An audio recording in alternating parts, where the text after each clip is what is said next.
So good morning, everybody. It's like 9 o'clock in the morning in California.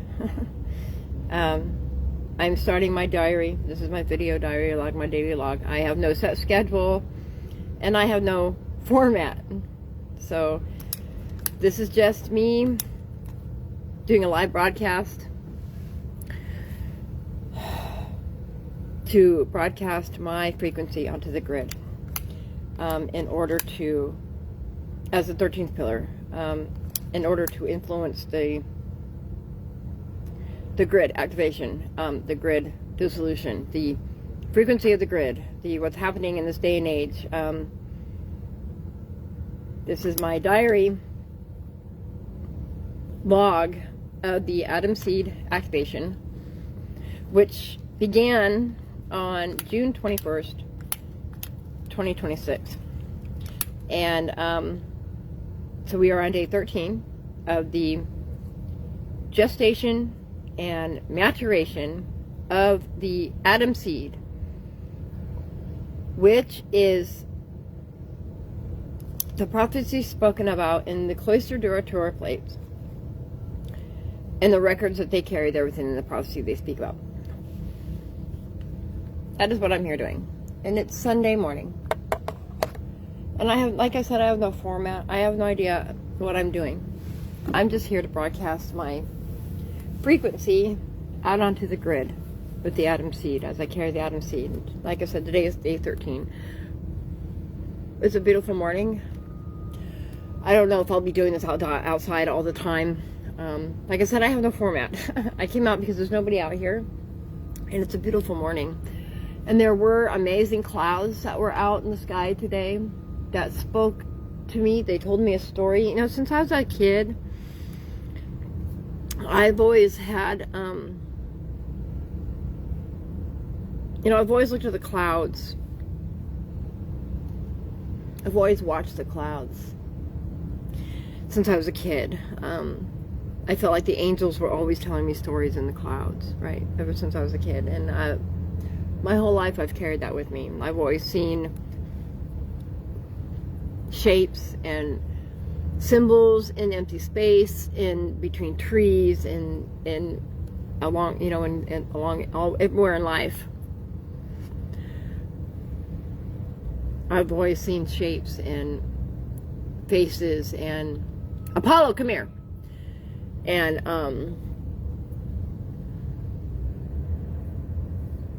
stories being told, like in the cracks in the ground. And I remember when I was growing up as a kid in my mobile home, the wood paneling on my bedroom wall had some weird shapes to them. I mean, and it was a recurring pattern. It was the same pattern over and over and over. On there that I noticed on the panels, they were clearly manufactured. It wasn't like true wood grain, right? It was some kind of weird fake synthetic wood. Anyways, I would see weird shapes of dinosaurs and little weird beings, and I am like convinced that Dr. Seuss I'm convinced that Dr. Seuss has got his ideas for his illustrations, especially from the clouds. I swear. The shapes in the clouds always remind me of Dr. Seuss illustrations a lot.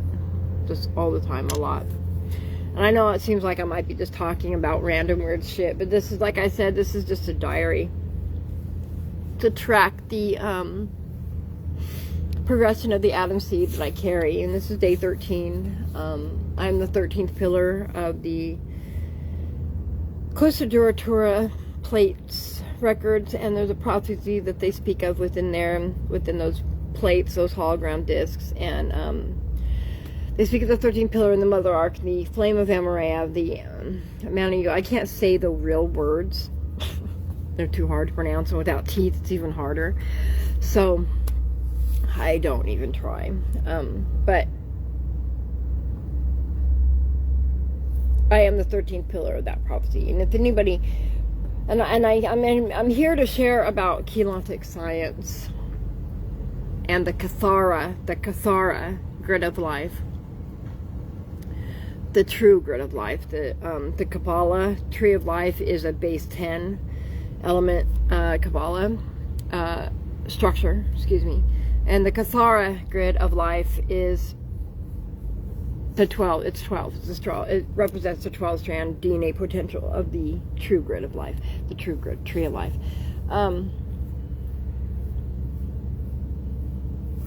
Like I said, I don't have a format. I don't know what this is going to turn into. I know that I flow with Source. I flow with Source, and I walk with Source, and I am activated in my own DNA from D1 through D7. I'm stabilized and activated, I should say, activated and stabilized in my own DNA, D1, D7.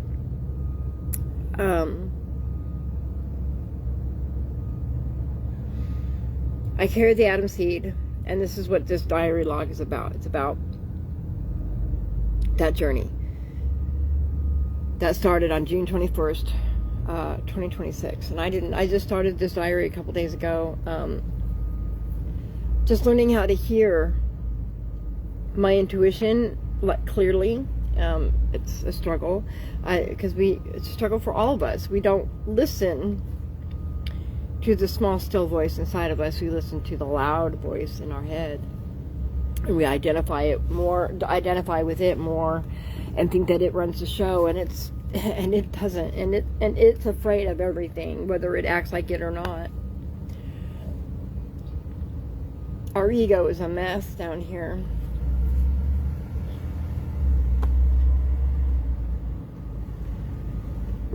Apollo, where are you? Apollo, get over here. Sorry, my dog keeps taking off.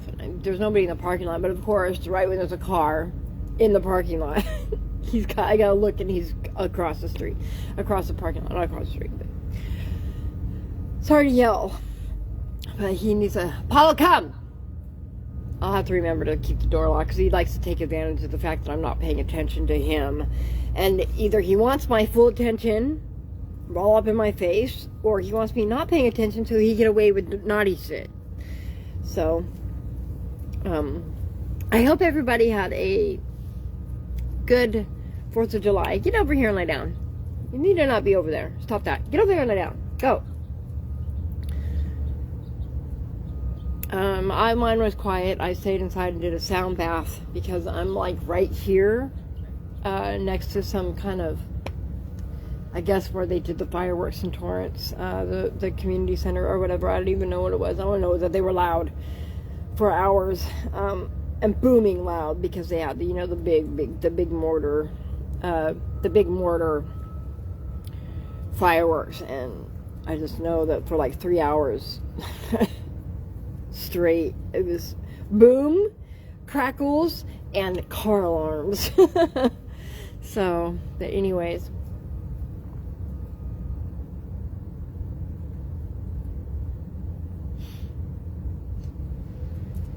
It really is a beautiful day.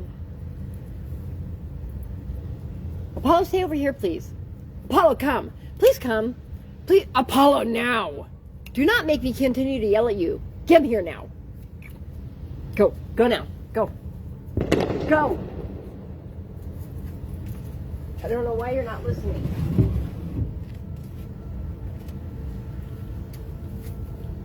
Okay, that was weird. He was just acting really weird and not listening to me right now, and then there was a loud boom. And it's hard to tell if it's a gun or fireworks. But he was acting strange. Like it wasn't a fireworks range, kind of how he was being just now. But oh well, it doesn't matter. Or does it?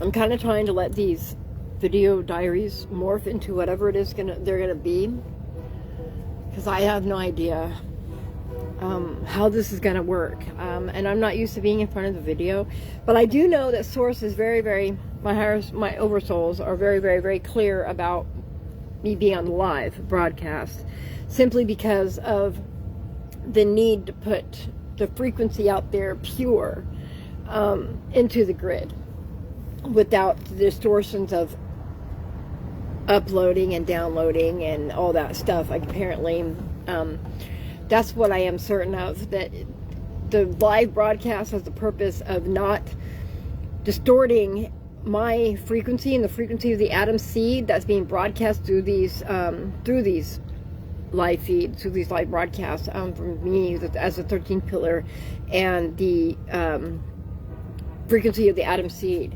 Right now the atom seed is in gestation period. We're at day 13 of its gestation period. It's basically done with the simple cell reproduction and is now formatting the blueprint for its morphogenic body, for its morphogenetic avatar, the morphogenetic blueprint for its template, its avatar template is being mapped out now on day 13. So the simple cell separation is now done for the initial germination, the initial gestation part of the process. There we go, process.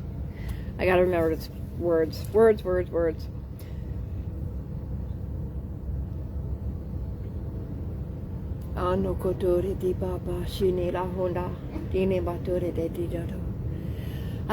trying to remember the fact that I'm not trying to be performance-based, right? I'm not trying to be performance-based in these transmissions and these broadcasts, because I'm just simply here to make sure that my frequency is broadcast onto the grid without losing integrity. I am here to encourage other celestial angelic human beings to find their way and a platform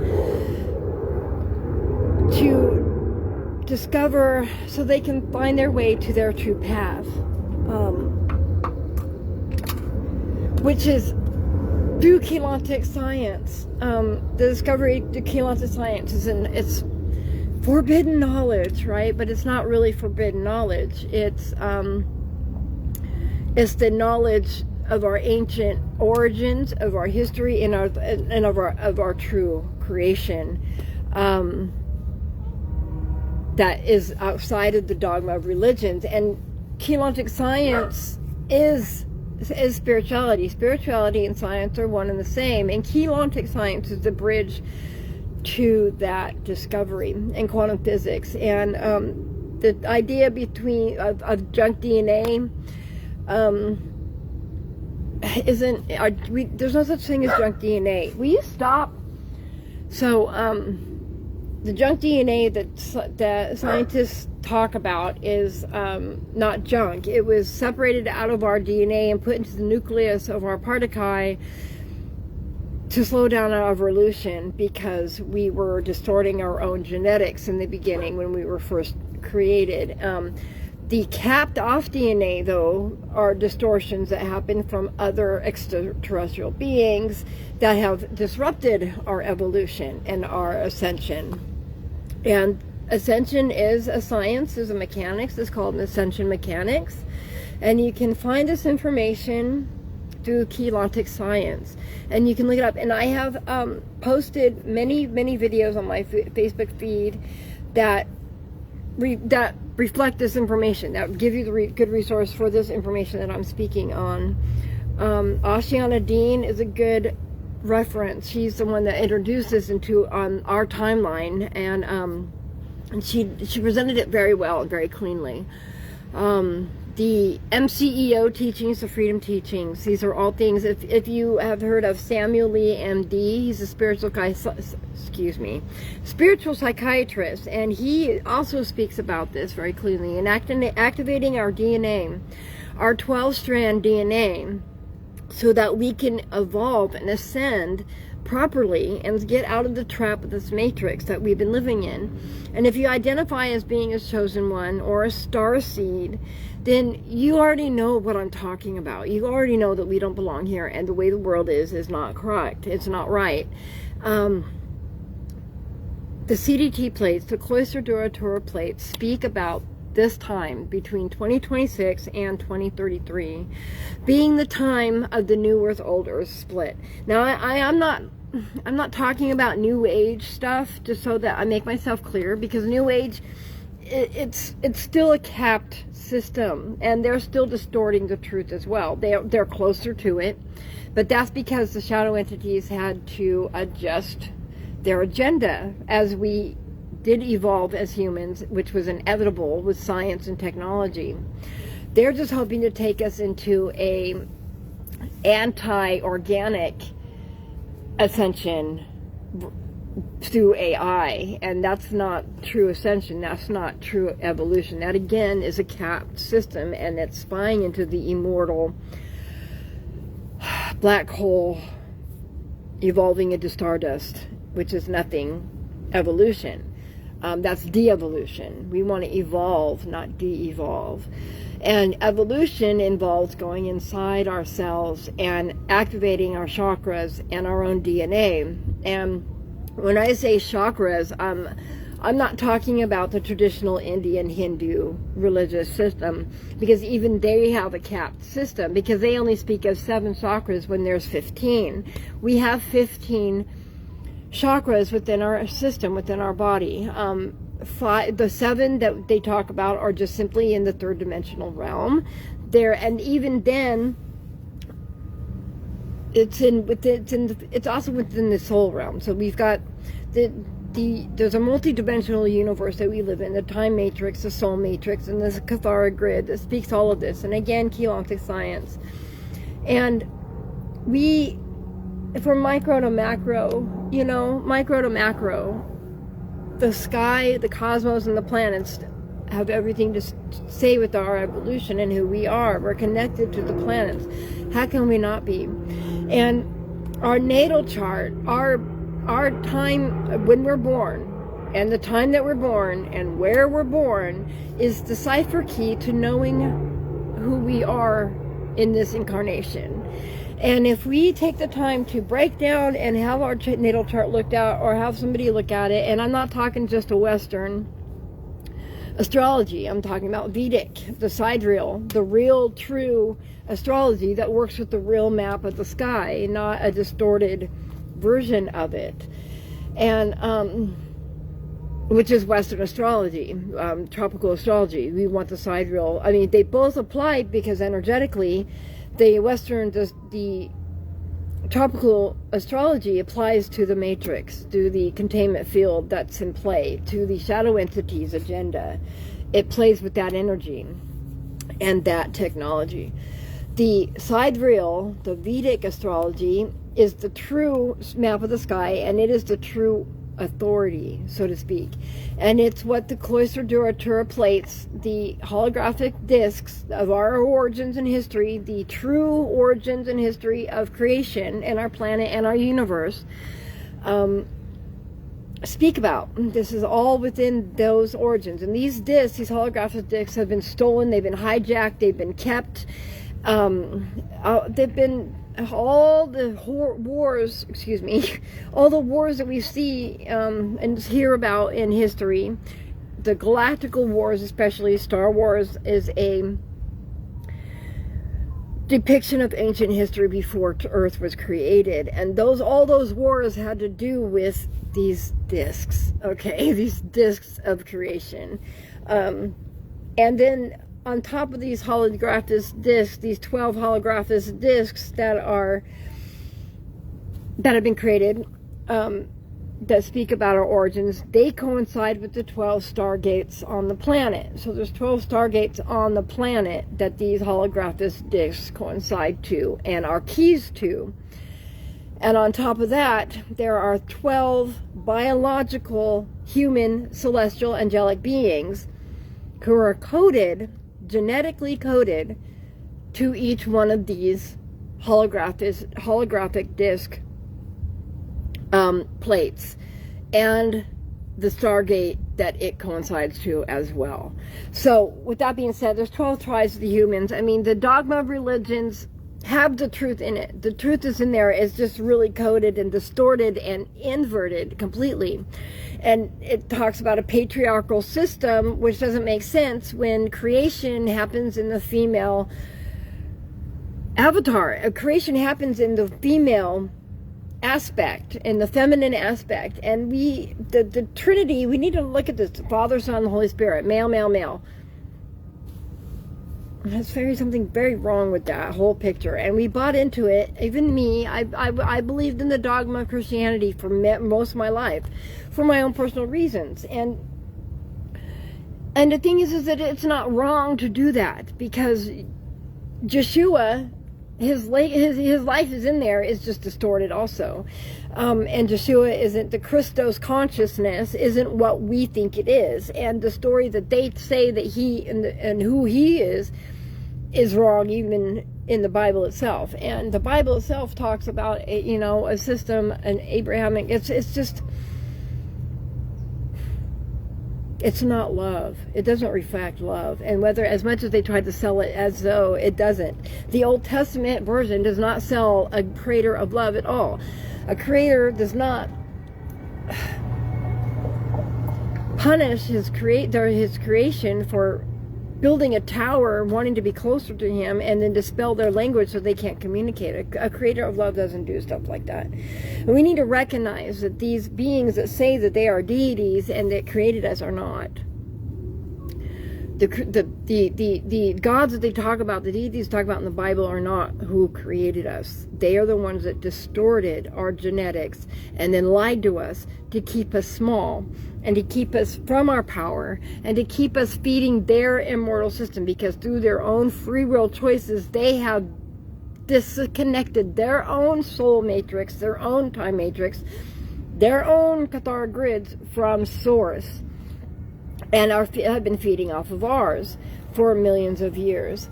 And I know that what I'm saying is really hard to understand, but if you really resonate within your body, if you let your mind shut off and feel what I'm saying and be open-minded to the idea that I might be speaking the truth, that everything you think you know about us, our creation, and the world that we live in might not be right. It might be false. Every single bit of it just might not be accurate. Feel it in your body. If it resonates within your body, then please, by all means, run with it. Now's the day and age to where we don't want to be caught up in the lower vibrational bandwidths of creation, because the permeability of the timelines and being able to flow back through them like we have been is going to be ending. It's going to be coming to an end in 2033. And realistically, 2030 is the cutoff. By 2030, our DNA will have made a decision. Well, that's not even right. Our DNA will either be vibrating at the highest, the higher vibration, or the lower vibration, and it'll be set. It won't be able to come out of the vibration that it is in after 2030. And it's, so whatever vibration that you're in at 2030, you're either going to be part of the snap back in the Armageddon agenda, or you're going to be evolved beyond the grid, or vibrating higher than the grid before the snapback happens. Does that make sense? That needs to make sense. You need to raise your vibration high enough to be above the net. So by 2030, so that in 2033, when the net dissolves and snaps back into place, it's back to where it snaps out of place, back in place, whatever, the snap happens, you're not caught in the lower vibrational bandwidth that is disintegrating.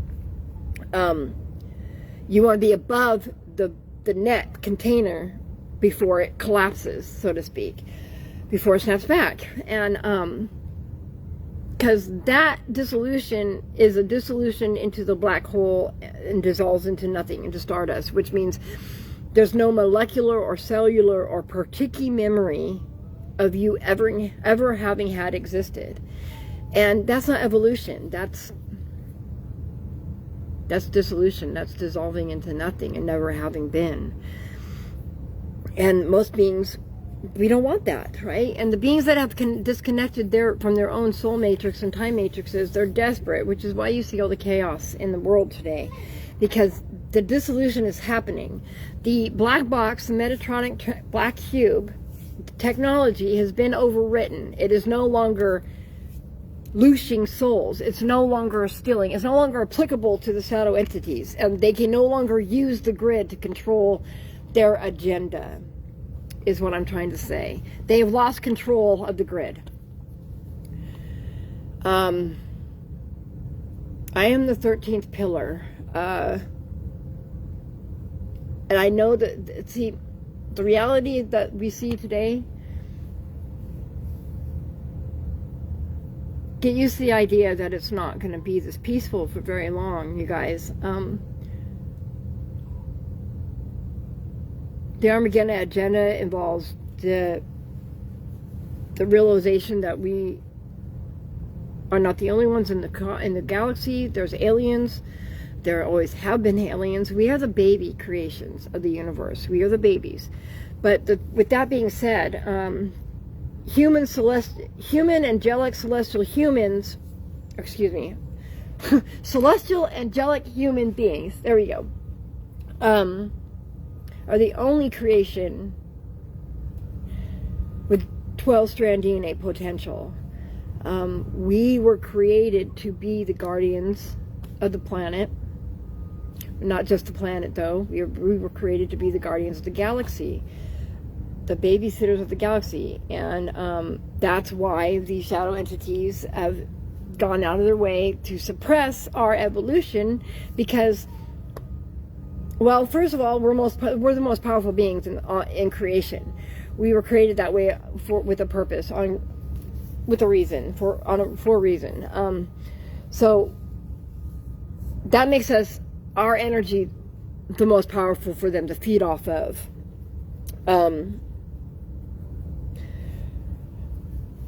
But then they also just don't want to be held accountable for their actions either. So that's part of it too.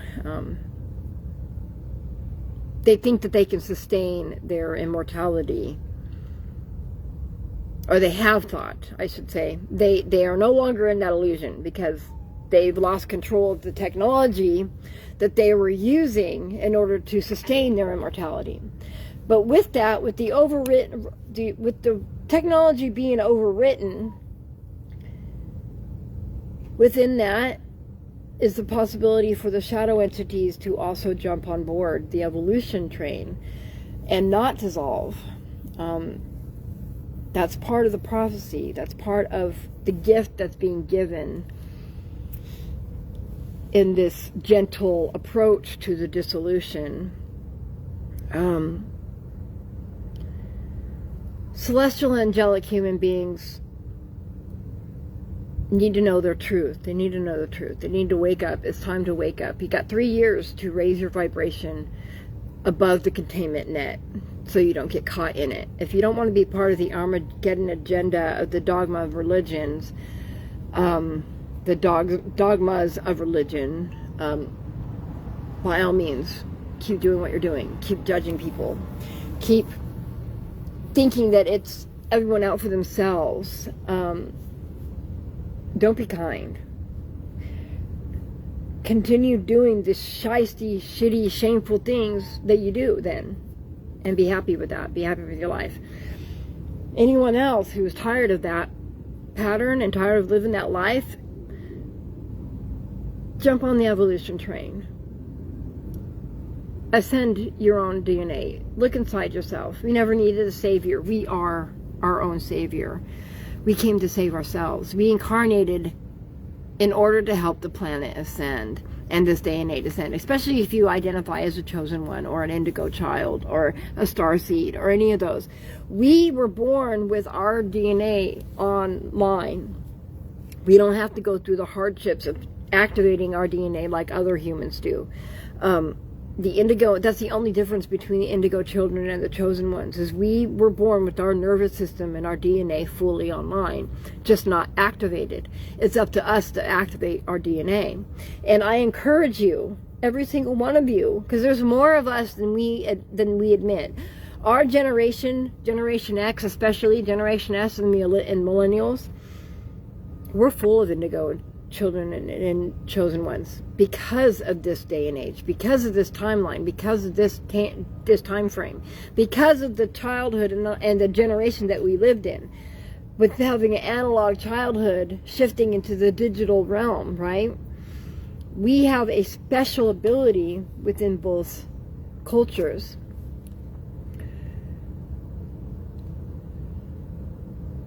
We know what it's like to not be lost in the digital world and still connected to the planet. And being connected to the planet and to ourselves and loving ourselves is the most important thing that we could be doing right now. And learning about Keylontic science and the Kathara tree of life, the true tree of life and the true flower of life, not the daisy of death, not the Fibonacci spiral, which is the fib of no chi. There's no energy there. It dissolves into the black hole, stardust, nothingness of forgetting and not having ever existed, right? These things are so complex, and but the thing is, at the same time, it's also so very simple. It's so simple to share once you have a better understanding. The only reason why it feels so complex is because we are programmed and conditioned our whole life to think the complete opposite of what the truth is, of what the truth actually is. And then all the manuscripts that the truth lie, where we're able to find the truth, have been burned or locked in the archives of the Catholic Church, of the Roman Catholic Church and the Vatican, you guys. So it's been kept from us on purpose, for a purpose. And it's time that we, as celestial angelic human beings, we need to start raising our vibration and waking up. We need to start taking back our power. We need to start taking back the power of the planet. We need to start helping this planet ascend, because that's what our job is. That's what we were created not alongside the planet. The planet was created first, but we were created shortly after and seeded onto the planet as its guardians. We were created to evolve into its guardians, and we are the most powerful creation in the universe, and it has to be, in order for it to work in this third dimension realm, you guys, and to have these eternal meat suits work the way that they intended when we were created, we had to go through a slow evolution. The nervous system of the meat suit avatar, of the template, the avatar template, the meat suit that we live in, the nervous system of this biological avatar technology that we walk around in has to be primed in order to reach the higher dimensions, because this is the densest dimension. We were never meant to be in this dense of a dimension anyways, you guys. This dimension is the densest dimension, and we were not meant to be this low into the system. This happened to us. This is part of the trap. We were forced through a black hole, which solidified the containment net that we're in. So we were not meant to be this low in the density dimensions. So pulling ourselves up out of it has been difficult, but it was done to us. It was something that was done to us. We did not do it to ourselves. If somebody hijacked the technology, the Metatonic Cube technology, and used it to thrust the planet through the black hole. Higher being entities, shadow entities, influenced the human beings at that time, during that time frame, during Atlantis, during the time of Atlantis, they were influenced within their consciousness and in their soul, in their harmonic soul field, towards greed. They were influenced to be greedy, and that's ultimately what happened. That's why Atlantis was destroyed, and Lemuria as well. And that's when the planet was thrust through the black hole. But now that's not the first fall, though. That's the second one, or the third. I can't remember now. There's more than one falls that have occurred, and there's been 3 seedings of humanity.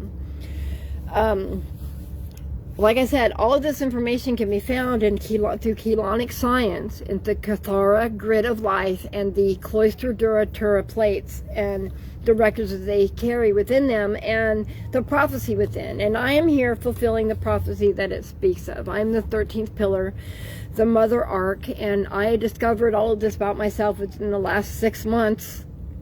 I've got 170 days clean off meth. That's been part of this journey. And it's been an amazing journey. It's been an amazing journey. It's been an uplifting journey. It's been a scary journey. It's been, I feel crazy journey. But as I've stabilized my own DNA now to D7, the crazy part is kind of dissipated, because now the truth is the truth, and I'm connected directly to source again through my own DNA, and it's hard to deny the truth. And I am here fulfilling the prophecy, and my genetic codes, my genetic coding has overwritten the black box technology, the Metatronic cube technology. So I'm the anchor, I'm the biological anchor for the atom seed, which is being imprinted right now. The atom seed is going to be the Christos consciousness avatar that helps dissolve the containment net around the planet right now. It'll be the avatar of the online Christos DNA and the blueprint, the morphogenetic blueprint of it within the grid and on the grid, and projecting the frequency into the grid in order for the humans that are vibrating at the right frequency to fully integrate their DNA ascension as well. Right now we have the capability of ascending to D9. Like I said, I'm stabilized through D7. I don't have my full DNA activated yet, but I do carry the atom seed of the prophecy, which is the original mission that Jesus Christ and Mary Magdalene came to fulfill back in their timeline that they were not successful doing because the mission got hijacked. So what they did succeed at doing, though, is inputting the Mother Ark and the Father Ark genetic codes into the biological DNA of the celestial human avatars in their timeline, so that when we reach 2026, this day and age, the 13th pillar, which is the anchor of the 12 stargates, will stabilize their DNA and activate the atom seed code within their genetic coding, and begin to fulfill and finish the mission that Jesus Christ and Mary Magdalene came to fulfill. So that's what the 13th pillar here is doing, is here to imprint the atom seed that was a failed mission between Jesus Christ and Mary Magdalene, Joshua and Miriam, and in this day with the Mother Ark and Father Ark codes. Now, and that's what I am doing as a 13th pillar. I am the anchor for the stargates. I'm the master key, my biological avatar, I should say. My genetic codes and my biological avatar carries the master key for all 12 stargates, and as well as the genetic code, the genetic morphogenetic blueprints to print the Christos avatar atom seed, which began on June 21st, 2026 on Father's Day. And now is on day 13 of gestation. And this video log is purposed for me to broadcast my signal as a 13th pillar onto the grid that my genetic coding has already overwritten, and to solidify that coding into the grid through this live feed without losing its integrity, the frequency integrity, by doing the recorded videos and uploading. So I do this live feed through Facebook. I don't know what I'm doing. I just know that I'm following my intuition, and my intuition is telling me this is what I need to do. in order to build my platform of what I don't know. I don't know what platform I'm building. I just know that I am journaling, video journaling the Atom Seed activation, because that is what my D4 intuition is telling me to do. My heart and brain coherence is telling me this is what I need to do. So I'm doing that. I'm following my intuition, and I'm trusting my intuition. My intuition has never let me down my entire life, and I'm not going to ignore it anymore. That's the life that I live. I live a very source-led life today, and I have for the last few months. It's been a journey. It's been a transition for me these last few months to figure out who I am and to learn who I am and to accept it. Learning it was exciting. Learning who I was, oh, look, I was right. My intuition was right. I always knew I was going to here to change the world, blah, blah, blah, blah, blah. But then as it really started sinking in, and as the more and more proof within my genetics, within my DNA, within my surnames, within the research of my surnames, within the research within my natal chart, and the prophecy within the CDHP, for the more research I did, the more and more I couldn't deny that this path was mine, and the more it sunk in, the harder it became to accept, because whoa, hold on.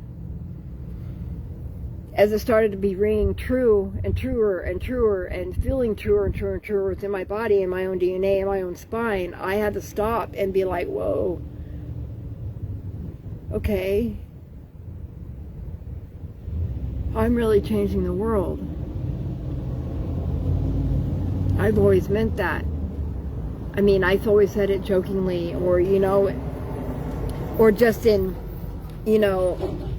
amongst, we know how we do when we're playing, in hindsight, just in conversation, casual conversation, or whatever. We may truly feel it and think it, but when we say it, it's really with no convictions most of the time. It's just, I'm a world changer. Yep, I'm here to change the world. I know this about myself.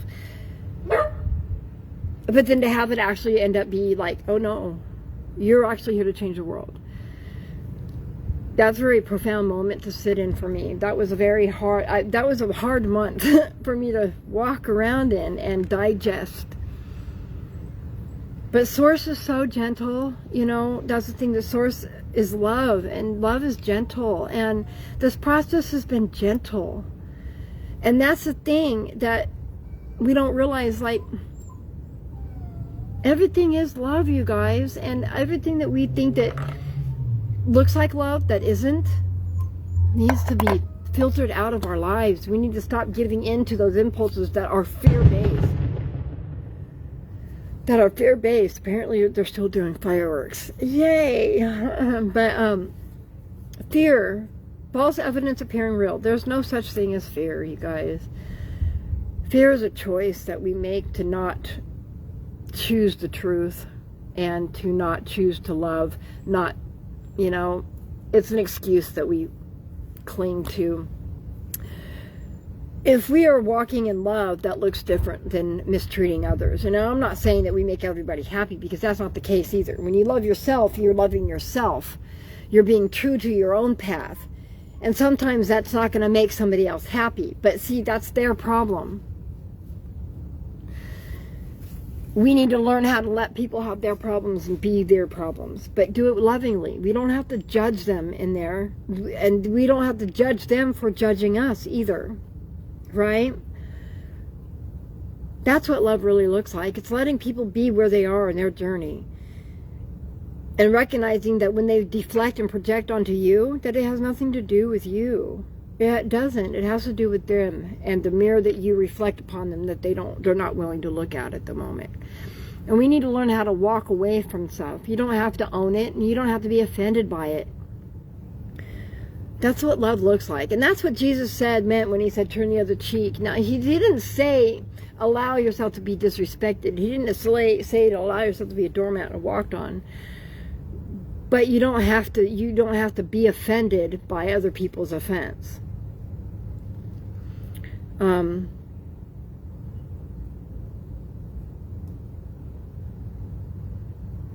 I've always been a firm believer, if you put your hands on me, I'm going to put my hands on you. I'm not going to put my hands on you first, though. I will give you the chance to walk away. But that's because, here's the thing with that. I know my own power. I know my own power. I've always known my own power. I'm bringing this up because, you know, I grew up in a very abusive home. I had a very violent alcoholic father who was not very nice to me for various different reasons, and I'm sure that'll come out during the duration of these journals. Right now, I just let Spirit or Source talk through me for channeling, for the broadcast, for the system, for the grid, for the story that I need to share in the moment, right?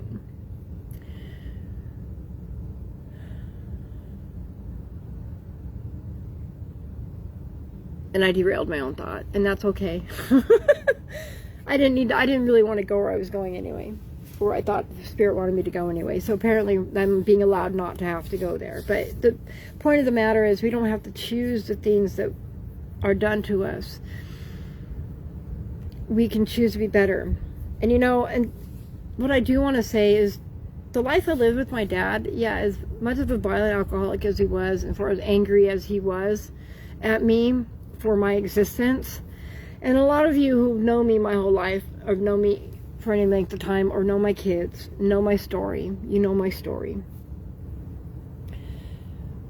But there's a lot of the story that just doesn't get told because I left as an adult, and part of the story, and then after my parents died, and part of the story that didn't get told, that I haven't shared as much, that most people haven't been involved, is this part after my mother died.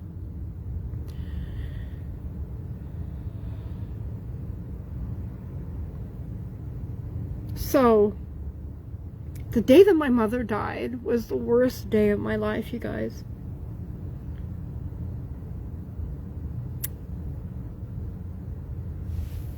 The worst day of my life was the day my mother died.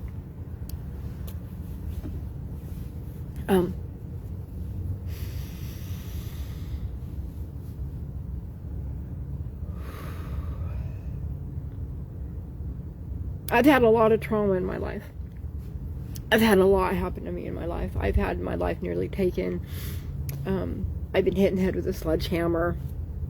You know, the day that my mom died is still the worst day of my life. But at the same time, it's also the best day. It was also the best day of my life, because that's the day that my real true awakening journey began. That's when I really had to go inside and search for my own strength to be who I am, to be okay with me, without having that cheerleader my whole life. That number one, I only had the one cheerleader my whole life that always understood me, that always knew where I was coming from, and that was my mother. She was my rock, my foundation. She was my everything, and then she was taken from me in a time when I thought I needed her the most. I was sick. I just started having seizures when she was taken from me, and I was going through my own personal stuff, you know, that was pretty scary at the time when she died, and I could have chosen to be angry. I chose not to, but that's still the worst day of my life. And I remember that day so clearly.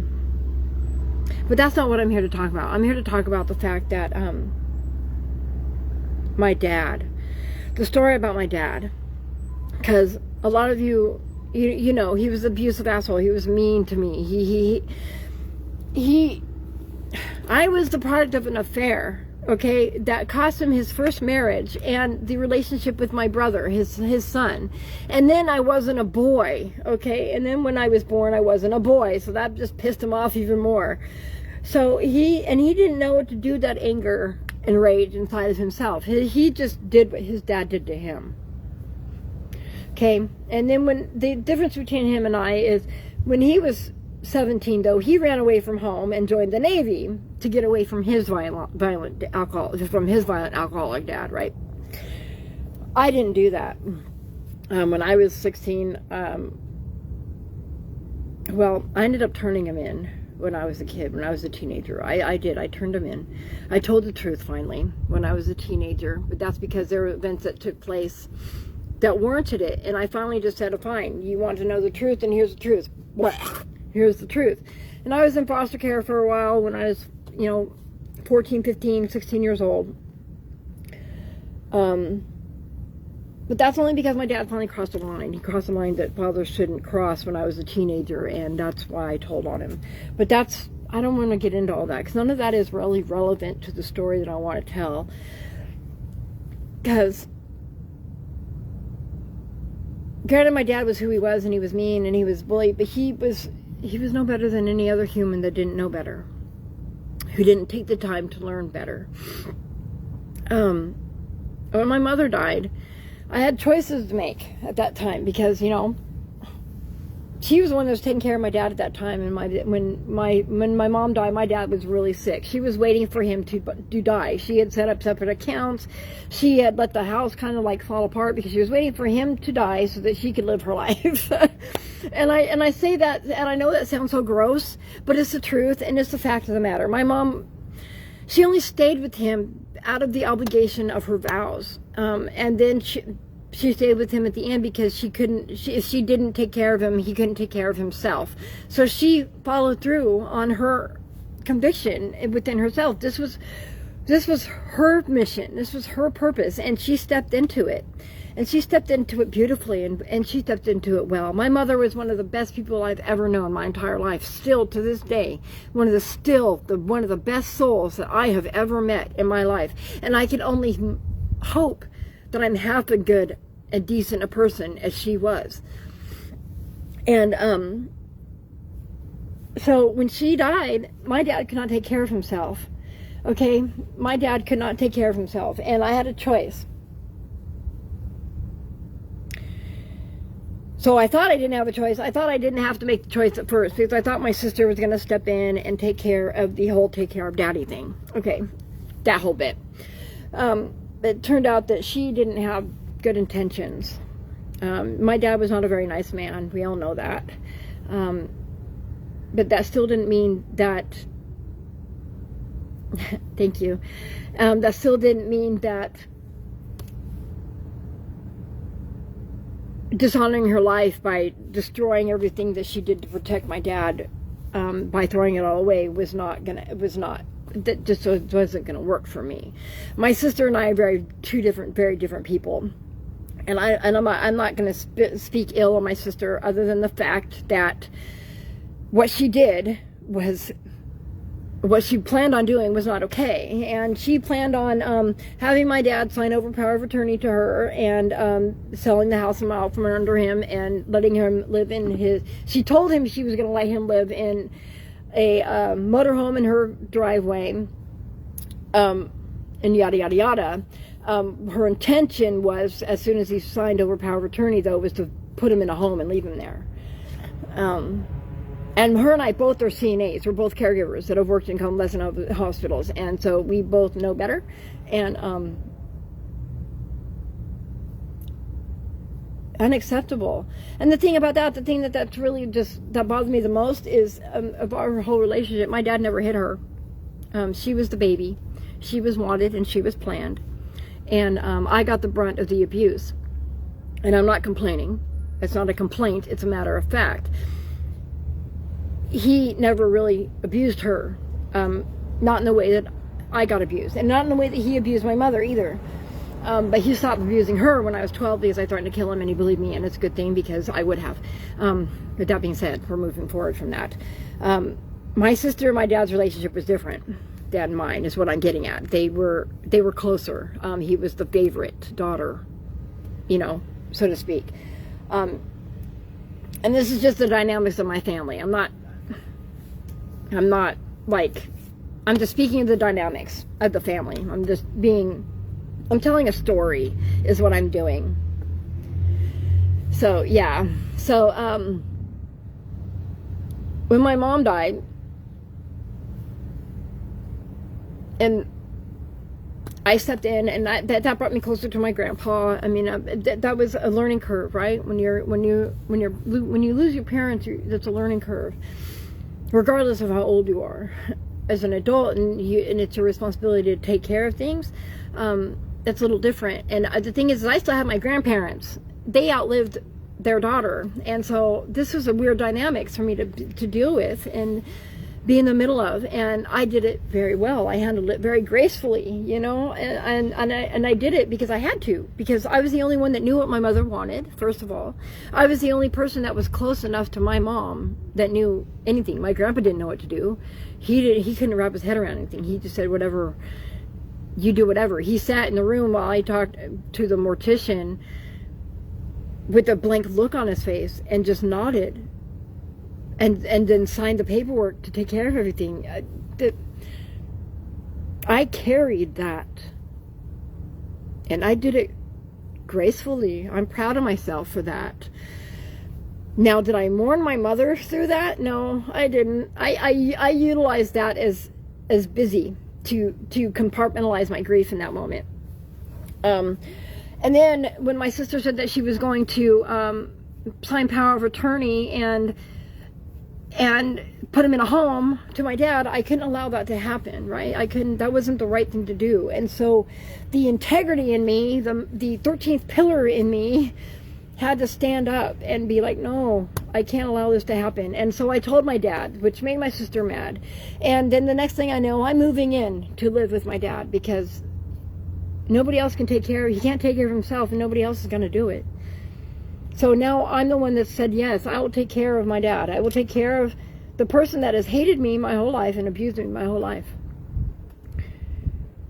And my mother, and has been a bully and a hateful, bitter, cantankerous, disturbed man my whole life.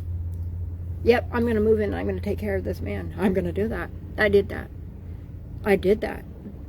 And I did it because it was the right thing to do. You guys, not for any other reason. I didn't want to do it. I got to tell you this right now. It was the last thing I fucking wanted. And as a matter of fact, the moment that they declared my mother dead in the hospital, I went outside and I screamed at God at the top of my fucking lungs, you guys. I screamed at him, how dare you take my mother? I don't want to take care of this man. I don't want this. I do not want this responsibility. Fuck you for doing this to me.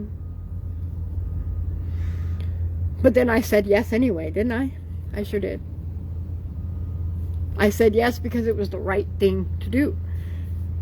That's what we do. That's what integrity looks like. So I stepped in and I took care of my dad, and that was a year. And Holy Spirit, my higher soul, my oversoul, Holy Spirit, I was still within the dogma of Christianity at that time. And sometimes I still use terminology because it's common. But it's my oversoul. When I refer to Holy Spirit, I'm talking about my oversoul, my soul and oversoul, my higher self. And that's who Holy Spirit is to you, too. The Holy Spirit is your higher self, your oversoul speaking to you.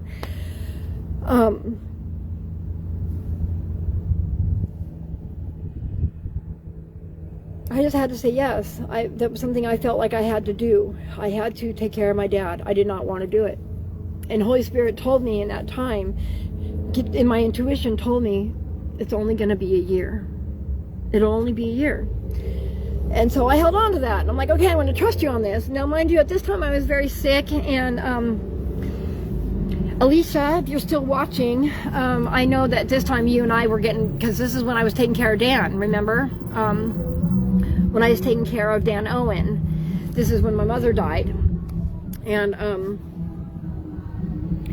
I love that song. There's my mother. Oh my gosh, that song. That's so my mom right there. California Dreamin'. I played that song with the California on my clarinet. It was one of my favorite songs to play on my clarinet. It was one of my mom's favorite songs for me to play. And that car just drove by playing it. There's my mom. Hi.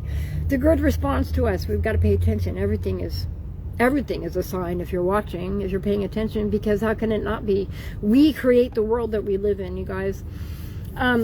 So to get back to taking care of my dad. So I was taking care of I was really sick during this time. I had surgery. I had gallbladder surgery. It took me, it took 2 years for the doctors to figure out what was wrong with me.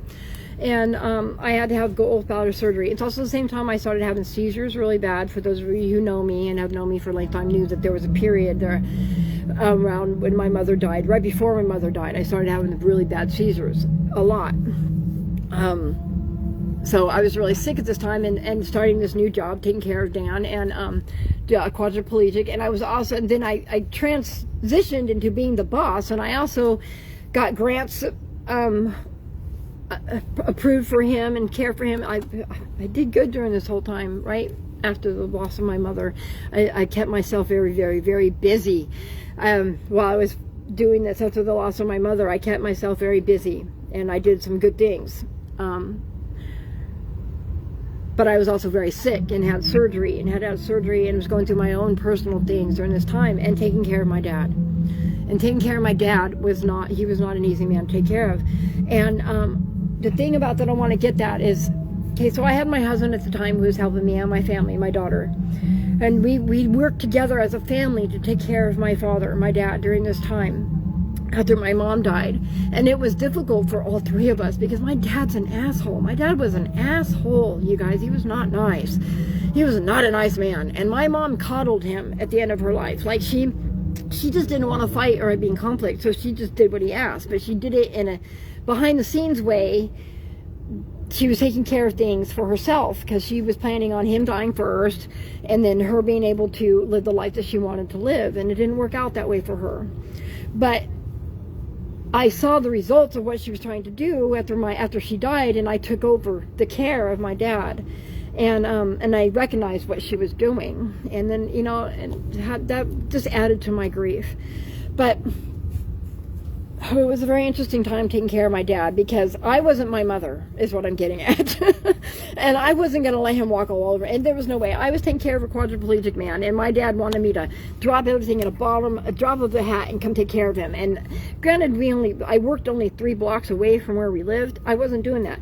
One time I took my client, I got him dressed, and I said, will you take a walk with me? Will you walk with me to my house so you can meet my dad? I want him to see what I do every day. Because he calls me constantly, nonstop. And so I took my client to meet my dad one day in his wheelchair, and we walked, and then my dad was out smoking a cigarette on the porch, and that really, the look on my dad's face when he really acknowledged, he's like, you take care of that man every day? After I came back, and then yes, I have to feed him, I have to dress him, I have to bathe him. He cannot get out of bed by himself.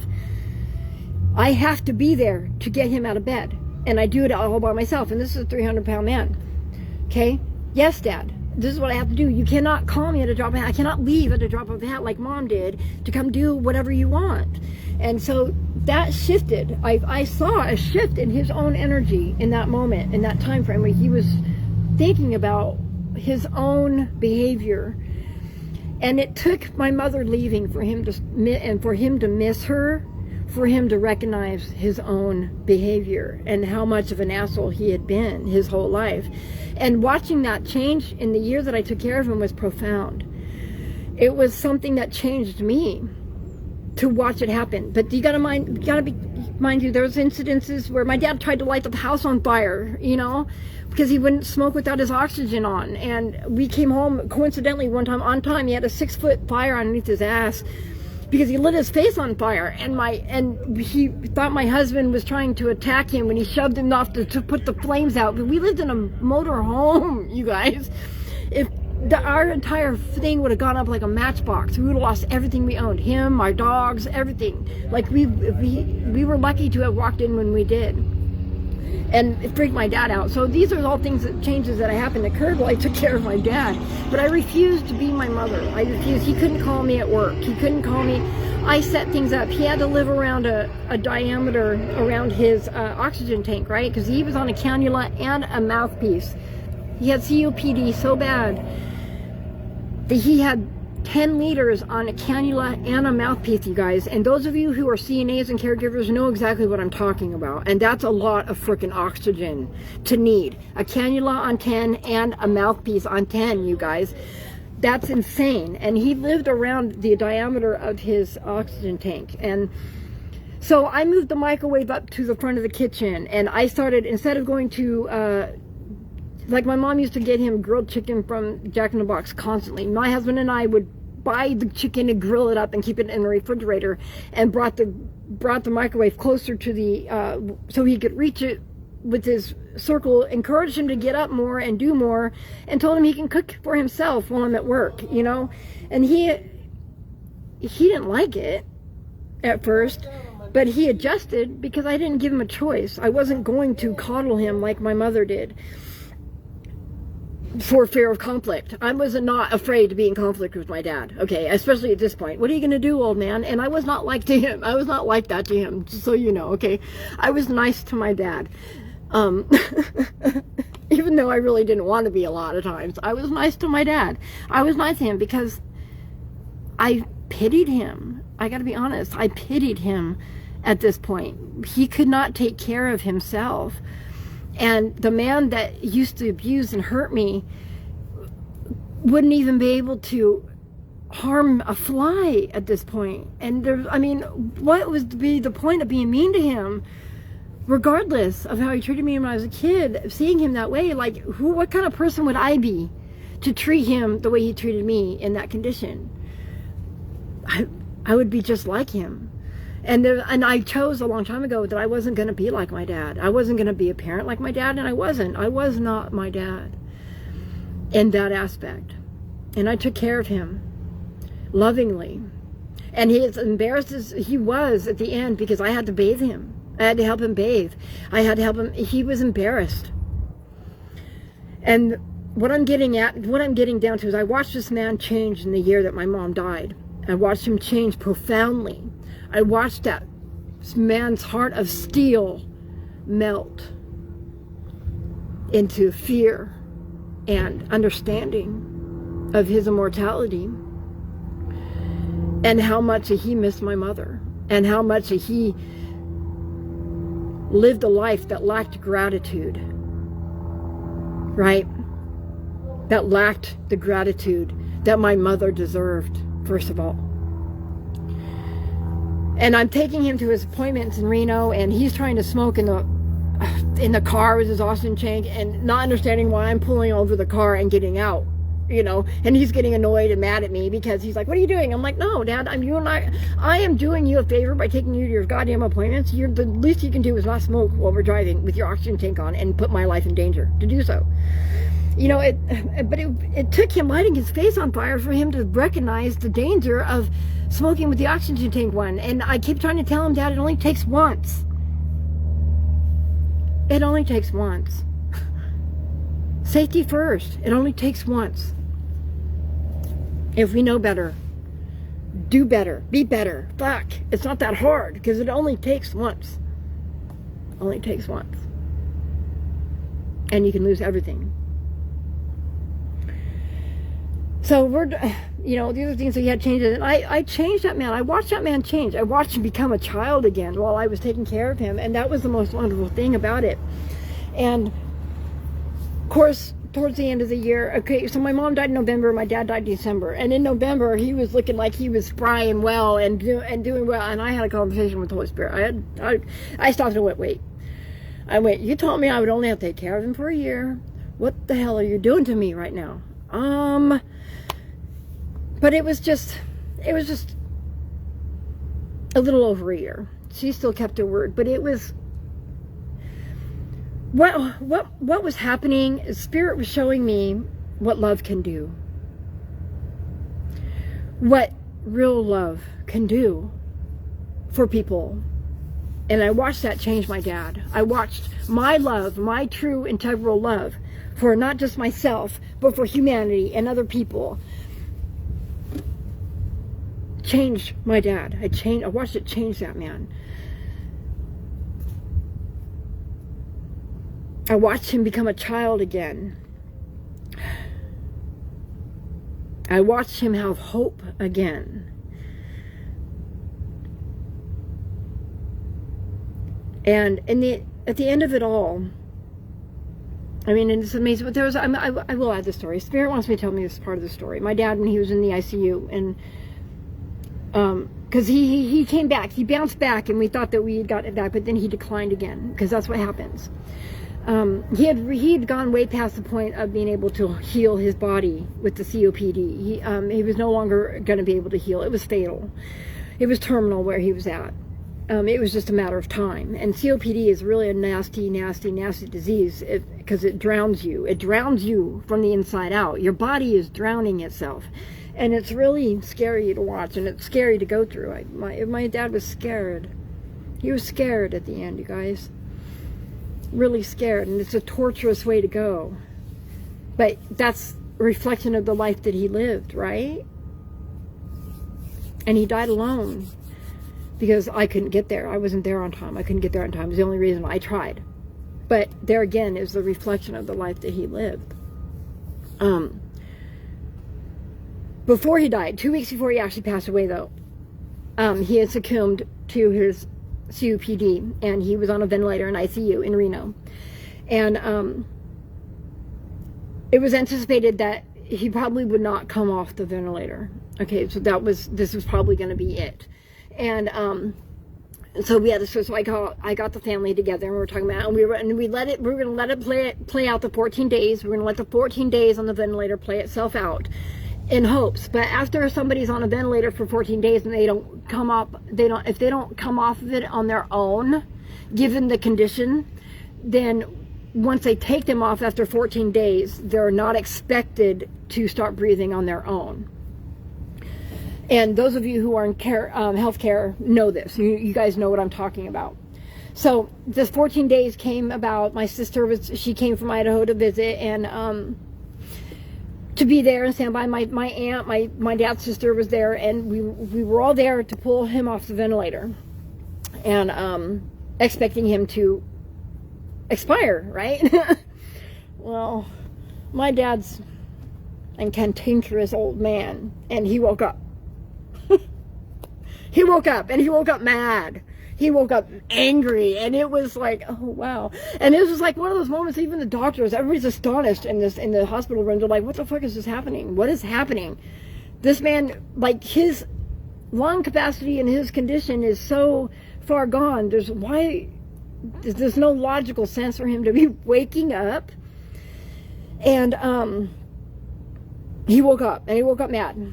And I'm telling this part of the story because Spirit wants me to share this part. While he was in the ventilator for those 2 weeks, he was with my mother, in the higher dimension, the harmonic realms, the higher dimensions.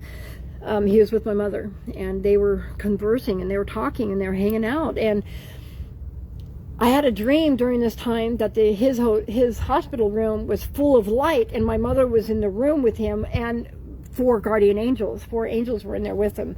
And I had this dream, but it wasn't a dream. I was there. I got to be part of it in the astral realm, because that's what our dreams actually are. It's us in the astral realm, our consciousness doing other things in the astral.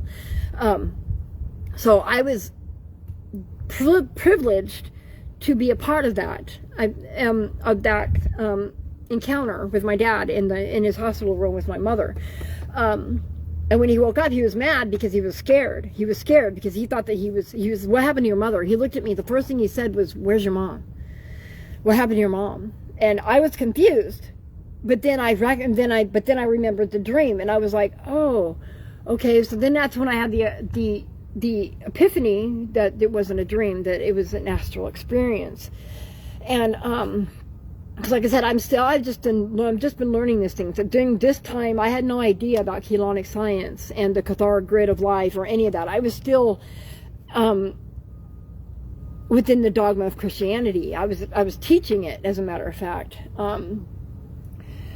So I understood then what had happened when he had said that, and then he lived for another 2 weeks after that. So all that did was give me 2 weeks to move funds around and to acknowledge that he wasn't able to come home to Bishop, get a house set in Reno, hospice and everything. I was trying to get him set up at a home, so he didn't have to die in the hospital, and he died in the process of me doing that.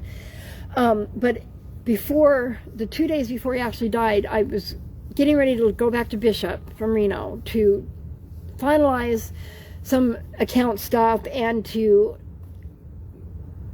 rent a U-Haul, take care of Hannah's schooling, to finalize details in Bishop, and to get the move going. And that's when he died, was when I was gone, when I was doing that. But the 2 days I was gone.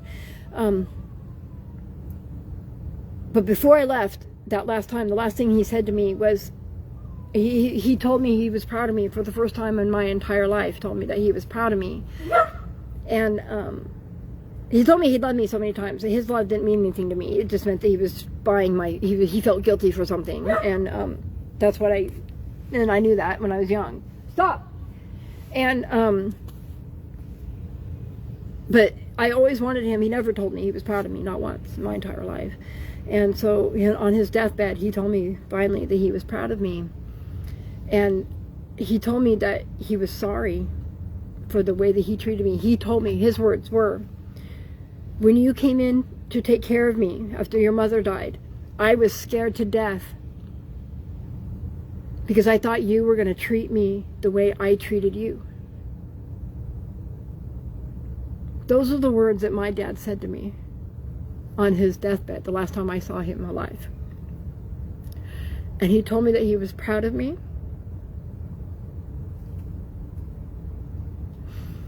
And then in the last year that I showed him a love he didn't know existed.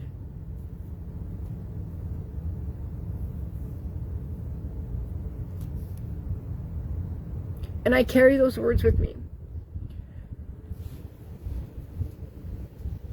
Those are the things that I carry with me very deeply because that meant something to me, that changed me so profoundly. Because that's when I realized that's who I am.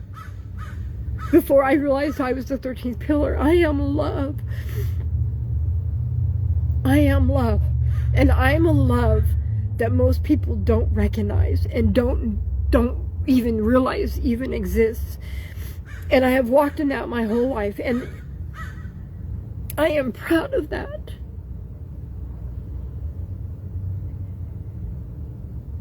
I am proud of that. I am proud to be who I am. I tell the story about my dad because that was a turning point in my life where I learned that I had the strength to be the world changer that I thought I was, right? But I finally got my daddy to tell me he was proud of me. And isn't that what every little girl wants? Isn't it? Don't they want their daddies to be proud of them? They want to be daddy's little princesses and little girls. That's how we learn our identity, is through our fathers. That's how we learn our worth, is by how our fathers treat us. And vice versa with boys. Mothers, how you treat your sons is going to be how they treat women. And vice versa. I mean, it's the way it works.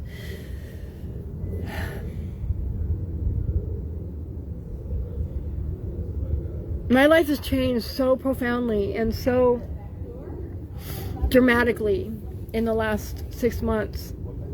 5 years really, but the last 6 months especially, that I don't even recognize myself from 9 months ago. The person that came here to California in January is not the person that sits here before you in this video log. The person that most of you know and have met, if you know me in person, is not the person that sits before you now in these videos. I'm profoundly different in a way that we could only hope and dream that we could. And the thing is we can, and we have the capability of it. We need to ascend. We need to raise our own vibrations. We need to look into Keylontic science. Is the science of spirituality and science. It's the science of spirituality, because there's no difference between spirituality and science, you guys. Ascension is a mechanics, and it can be learned, and you can do it. Light, sound, and symbols. Light, sound, and symbols. And I encourage you to look into Keylontic science and the Cathara grid of life, you know. The Cloister Duratura plates and the records that they contain there within is the truth of our origins and our history and the planet. And reality is about to change, and we are about to be bombarded with alien invasions and we're gonna suddenly we're gonna realize that we're not the only ones alone on this planet, in the universe. And the agenda of the shadow entities is for it to be fear-based, and like we're being attacked and everything. And the thing is that's not the case. There are shadow entity alien races that call the Zeti who do not have our best interests at heart, but they're like us. They're unevolved in their thinking enough. They're trying to save themselves, so to speak. The Zeti are. Now the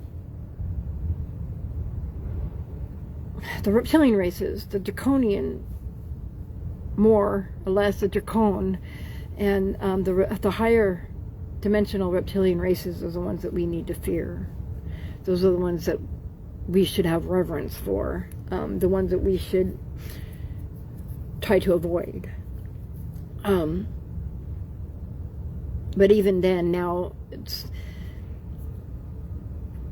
granted, now they're going to be acting out a little bit more desperately in the chaos because they've lost control of the technology that they've been using to siphon our energy. They're no longer allowed to siphon our energy. The only ones that they're siphoning off of now are the humans that are in the lower bandwidth,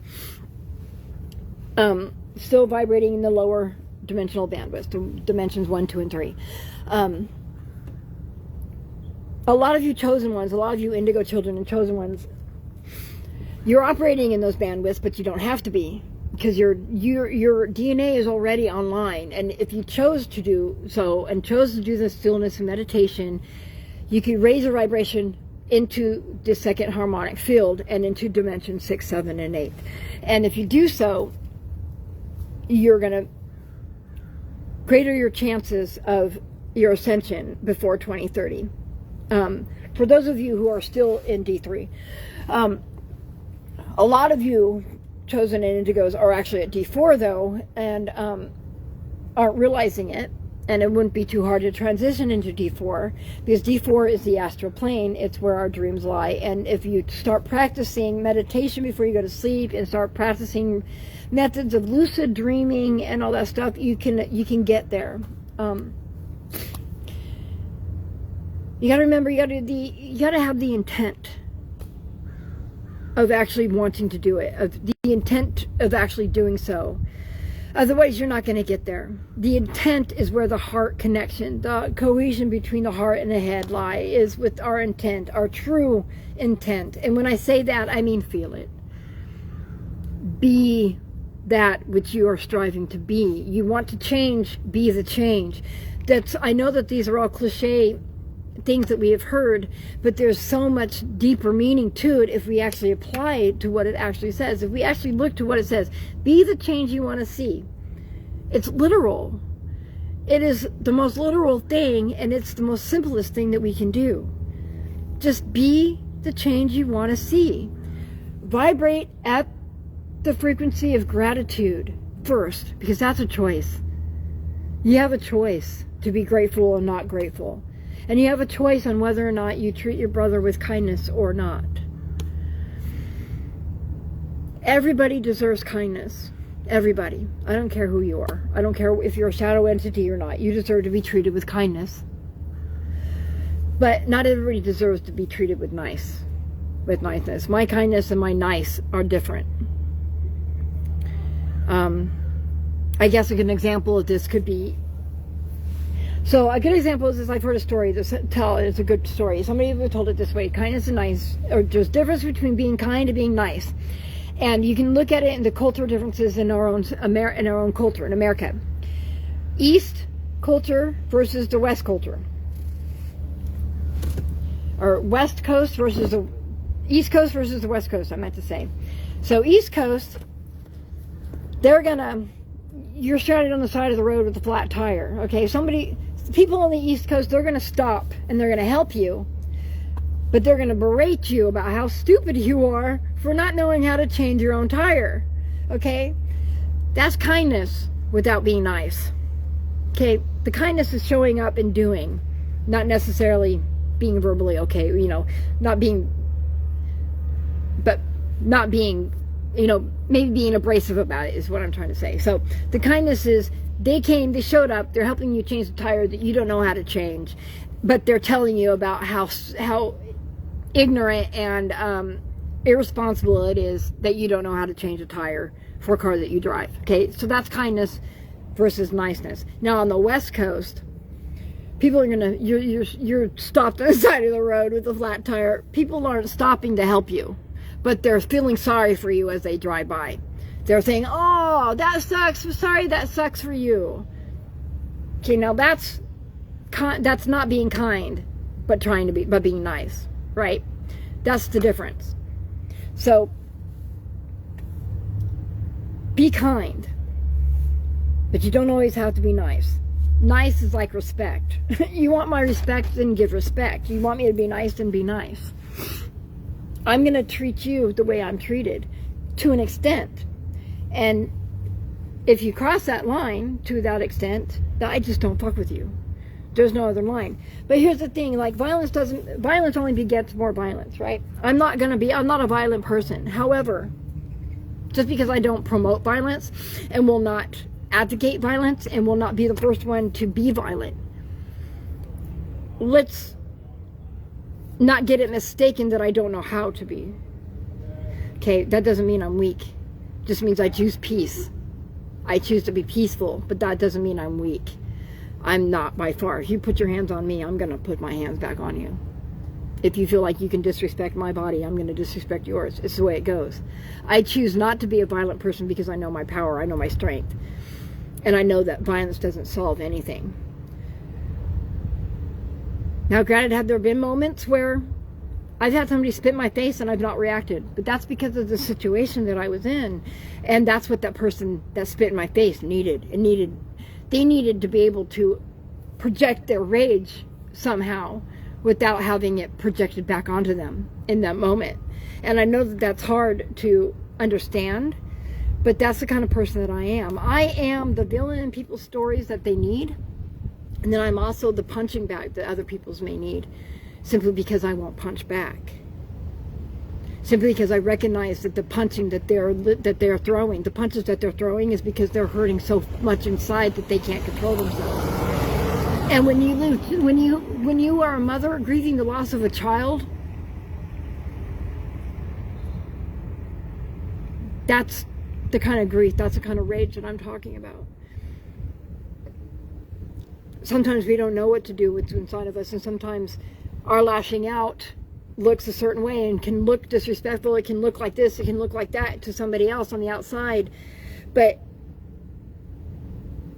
me, I may have been that outsider being lashed out on, but I understood where the pain was coming from. And I let her lash. Did I deserve it? No. Not even remotely. I didn't deserve it. But I had the strength to take it. And I chose to do so without lashing out and back on her and giving her repercussions for losing control of her own grief and anger. Like, we've all been there. I know that we have. Every single one of you that's watching me or listening to me, every single one of you has had a moment of extreme, intense emotion, anger, or grief that you could not control, and acted in ways that you knew you shouldn't have, and may even have regretted. We all have those moments. That's why kindness comes into play. We don't know what somebody else is struggling with, because we ourselves, we don't advertise our pain. I know I never did. But we are conditioned and programmed to think that that's because that makes us look weak. And our pain and our vulnerability is our biggest strength, you guys. Being willing to be vulnerable is strength. And we need to recognize that. We need to start learning that that's what that is. Being willing to fail at something is strength, you guys. It's the only way we learn. So I'm just here to encourage you. I mean, these live broadcasts are for me to broadcast my 13th pillar signal onto the grid, because my DNA, my genetic code, has overwritten the matrix, the Metatonic Cube technology matrix that has overwritten the grid for a long time. It's being overwritten by my genetics, by my genetic code. And I do these live broadcasts so that the integrity of the frequency that I carry is not corrupted by video recording, uploads, downloads. So I do this live broadcast so that my undistorted frequency is broadcast out into the grid, and its integrity is kept intact, because it's what's overriding the Metatonic Cube, my genetic code, my DNA code that I carry. And then I carry the Atom Seed. Now, the 13th pillar is the frequency that I am broadcasting, and you can find this information through the Cloister Duratura plates and the records that they carry, the Freedom Teachings, the MCEO, Melchizedek, their teachings, MCEO teachings by Ashiana Dean, Dr. Samuel Lee, MD, he's a spiritual psychiatrist. You can find him on YouTube as well as other media platform formats. I encourage you to do the research and activate your own DNA, activate your 12-strand DNA, and ascend into your individual evolution. That's what you were here to do, to find your purpose. We've got 6 years to help this planet ascend. 3 years if you really want to look at it technically. We've got 3 years, you guys, to raise our vibration to that above the containment net and to help the planet ascend also. We've got 3 years before the Atom Seed is mature enough to broadcast the dissolution signal of the Christos consciousness and DNA template, which is going to dissolve the matrix net from 2030 to 2033. And 2033 is when the full dissolution is going to occur and the snapback is going to happen, and your DNA will either have been above the net containment center at that time, or it'll get caught up in the snapback and dissolve into stardust. The Armageddon agenda begins 2030. The old Earth dissolves 2033. The split is happening. That's when the split is fully dissolved, is in 2033. And when I say split, it's not that's really not a true concept, I have to say, because when the matrix snaps back, it's everything that it snaps that's within that bandwidth that it's snapping into, because it's collapsing. So everything that's in that lower dimensional bandwidth, when that containment field snaps back into place, into itself, there's nothing left. It'll be disintegrated into stardust. There will be no old Earth left. It'll be dissolved. But that's not happening until 2033. 2030, though, is when our DNA will either be vibrating high enough to be outside the containment field net when the dissolution starts, or we won't be. Once the dissolution starts from the 2030 to 2033,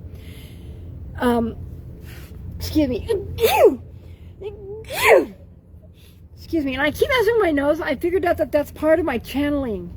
I've learned that that's part of my channeling. When my nose is itching, it's because I'm channeling, and so I keep messing with my nose. I was watching my other videos, and I'm like, God, I mess with my nose a lot, and my intuition said, yes, it's because you're channeling. And when I'm channeling, I'm not paying attention to my body movements either. And I was, when I'm watching these videos, I'm looking at myself, and I'm like, God, I'm so squirrely and squirmy, and my intuition is telling me it's my body movements. It's just me channeling, because how can it's the sensations of channeling happens within our biological avatar, and it's not just spiritual. Our DNA and our spine is a bandwidth. It's a fiber octave bandwidth that carries dimensions, micro to macro. So, and it's a spiral. It's all a spiral.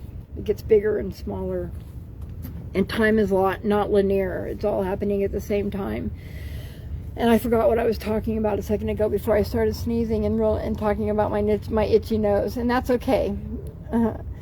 I would like to... Oh, shit. I need to figure out a way to set this up because the stand that I have my tablet on, because I don't use my phone. I have a tripod, but only my phone fits on my tripod. And I don't have Facebook on my phone because otherwise it drives me nuts. So I'm trying to figure out a way. So the cards are in front of the tablet because it's holding it up. But if I move the cards, the tablet's going to slip. So I need to figure out a better way to do this. Oh, here we go. I'm smart. So let me see. Let me. I need a third hand. Anybody got a hand? I need a third hand. Okay, so here we go. Okay, so knew that was going to happen. Figure it out. I'm going to have to figure it out a different way. Here we go. That'll work anyway. All right. Hey, but I've gotten through this far without it's only happening once. So at least I can say that. All right. So, anyways, I wanted to pull a card for my self-care card for today. I wanted to draw a card. I felt like it's time for that. Oh, I just want to clear the portal. I hope everybody's having a good day today. I hope you guys all had a great 4th of July. I stayed inside the warehouse and played a sound bath through my speaker because I'm like 3 miles from the convention center here where they held their fireworks, and it was loud. It was like 3 hours of loud, obnoxious, and shaking tremors, and my poor dog. So I did a sound bath. I turned the sound bath on YouTube in my speaker and turned it all the way up and tried to sleep through it. It didn't work very well, but anyway, so the card we got is silence today. So we've got silence.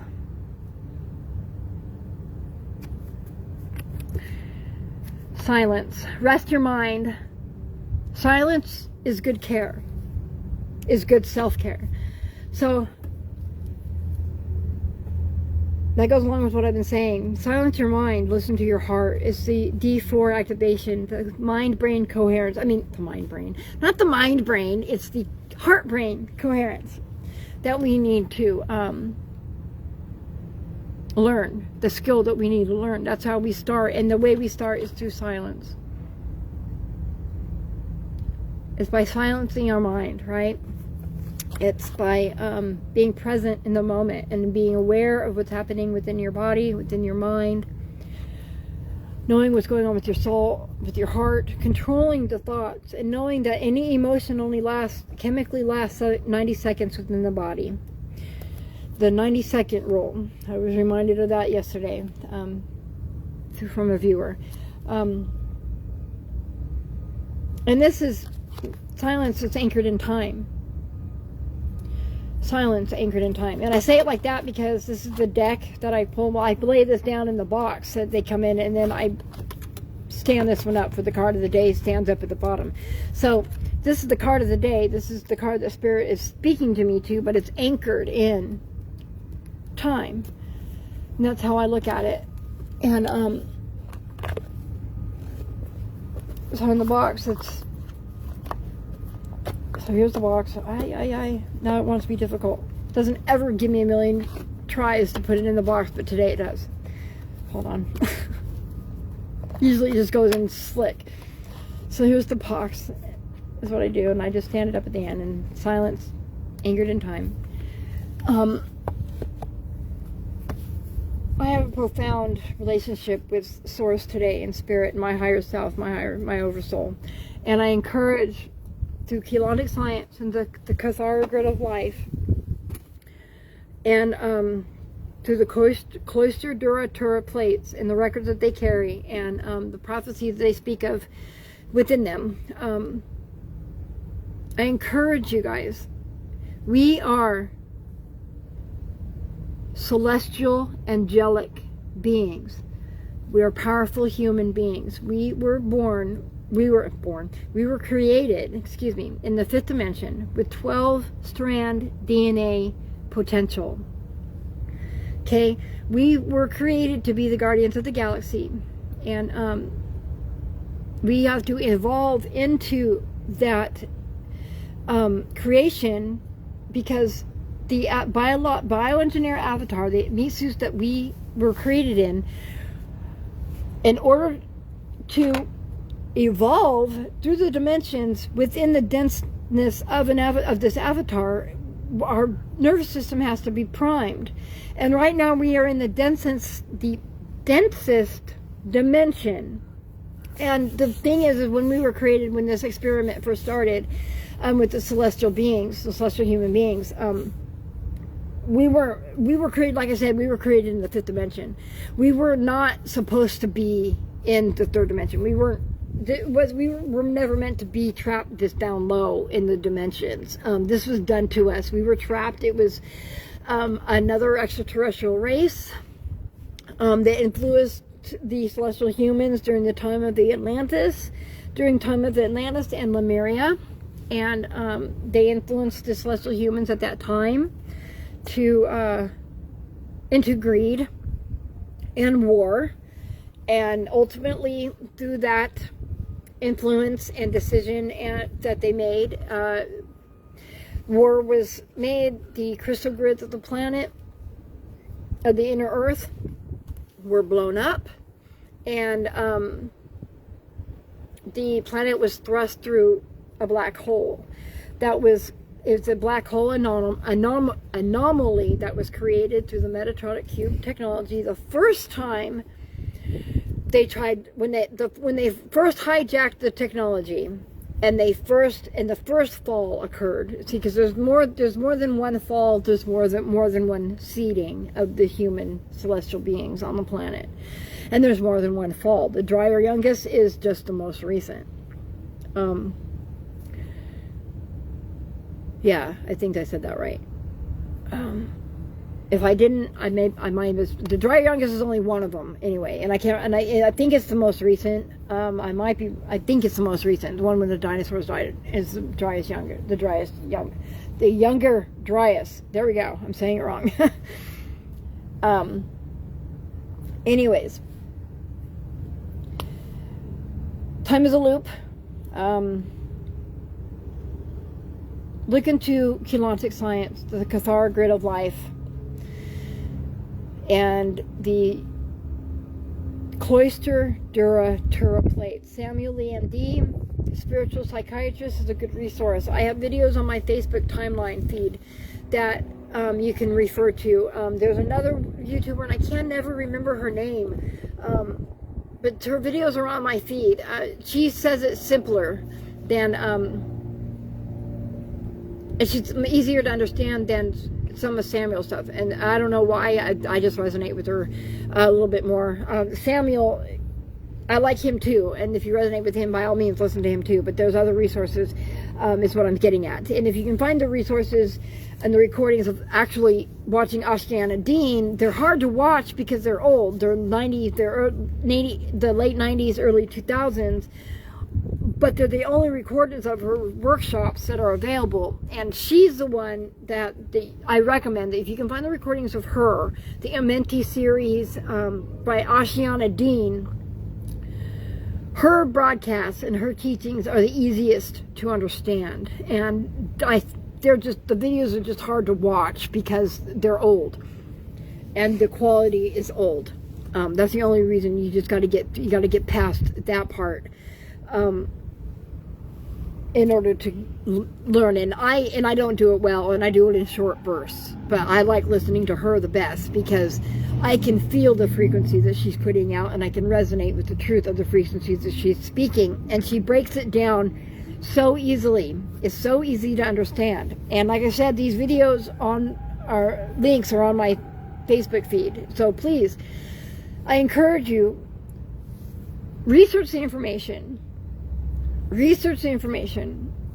Listen to your intuition. Sound light and symbols.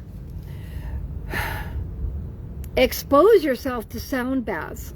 YouTube has got lots of sound bath YouTuber channels that are free, that don't have interruptions, that don't have ads, that you can find. I'll have to remember some of these names so that I can refer them to on when I'm doing my video logs. Some of them are 11 hours long, no ads, and I recommend them. I use them.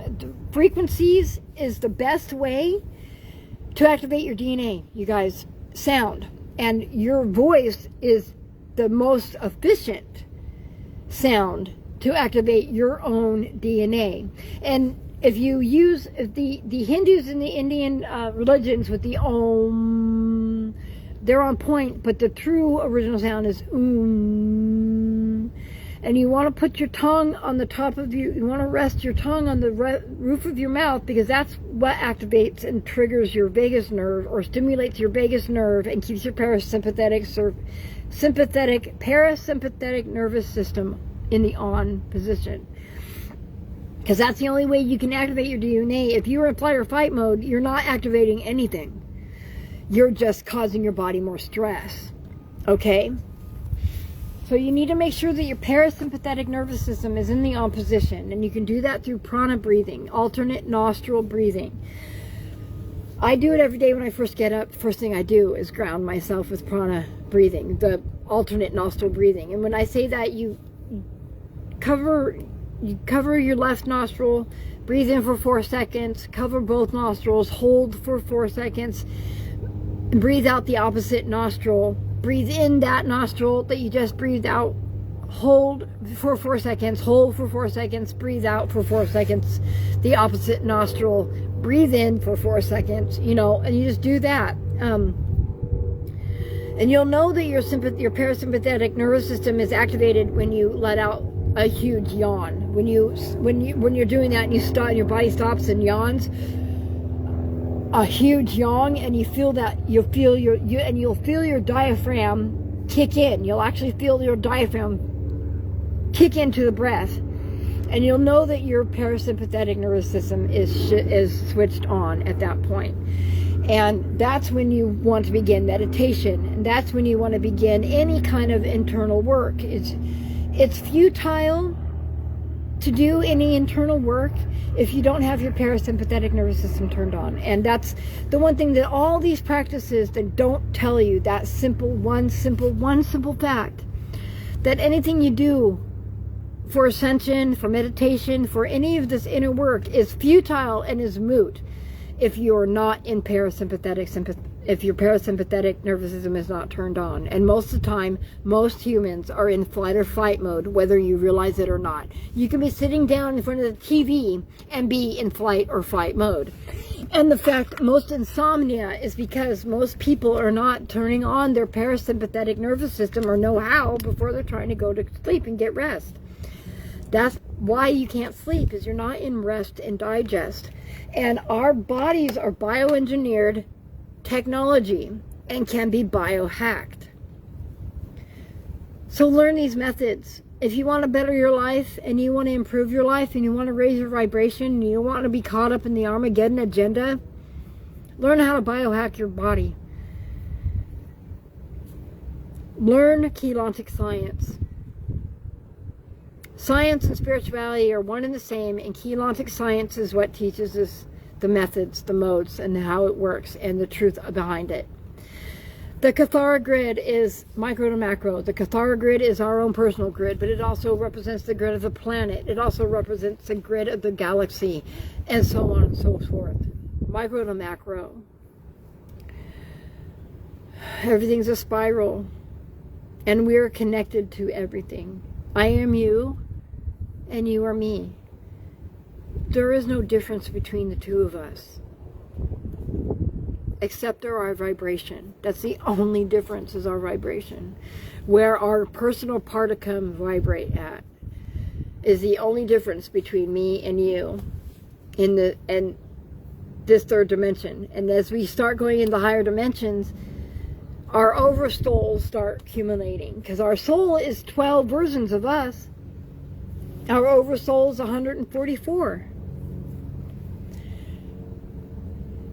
The 15th dimension is source. That's pure divine Sophionic spirit source.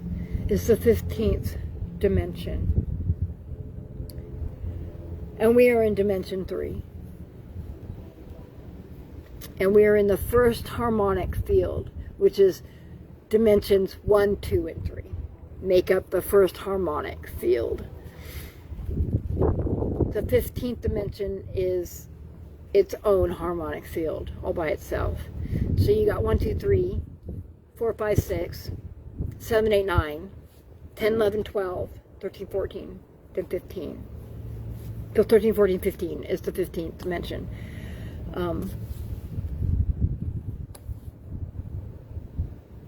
The particae, you got our particles were particae, particum, and partiki. I meant. So you got particum and particae. Make up partiki, which is the particles of matter. It's energy. It's everything. It's what everything is made of. Everything. Antimatter to matter. It's the particae is what everything is made of. Chelon tones are what it's where the term chelonic science comes from. So the chelon tones are the crystals that are built within our light body, within the morphogenetic blueprint of our light body.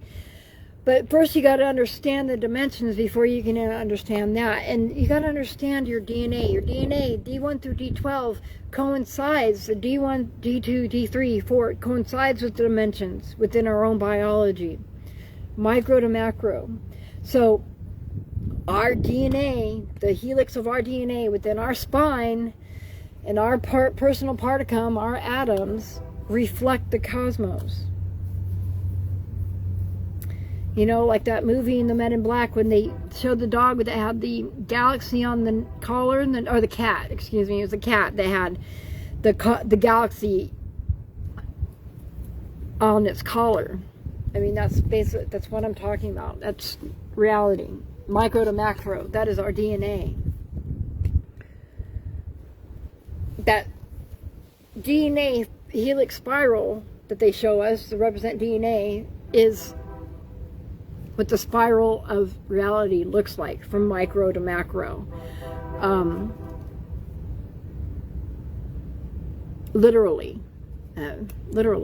What we see in the microphone, when we see the DNA helix through a microphone, a microscope, what we're seeing is a micro version of the macro reality of the cosmos, of our planet system, our planetary system, and the galaxies and the universe.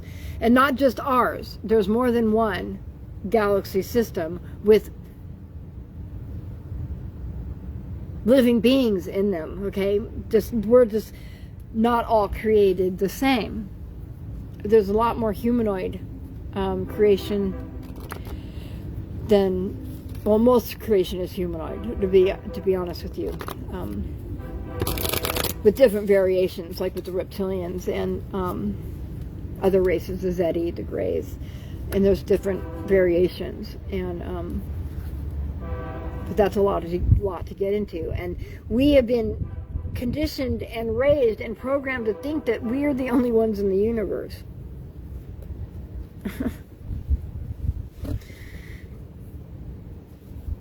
And we're not. We're just the babies. We're just the babies of creation, okay?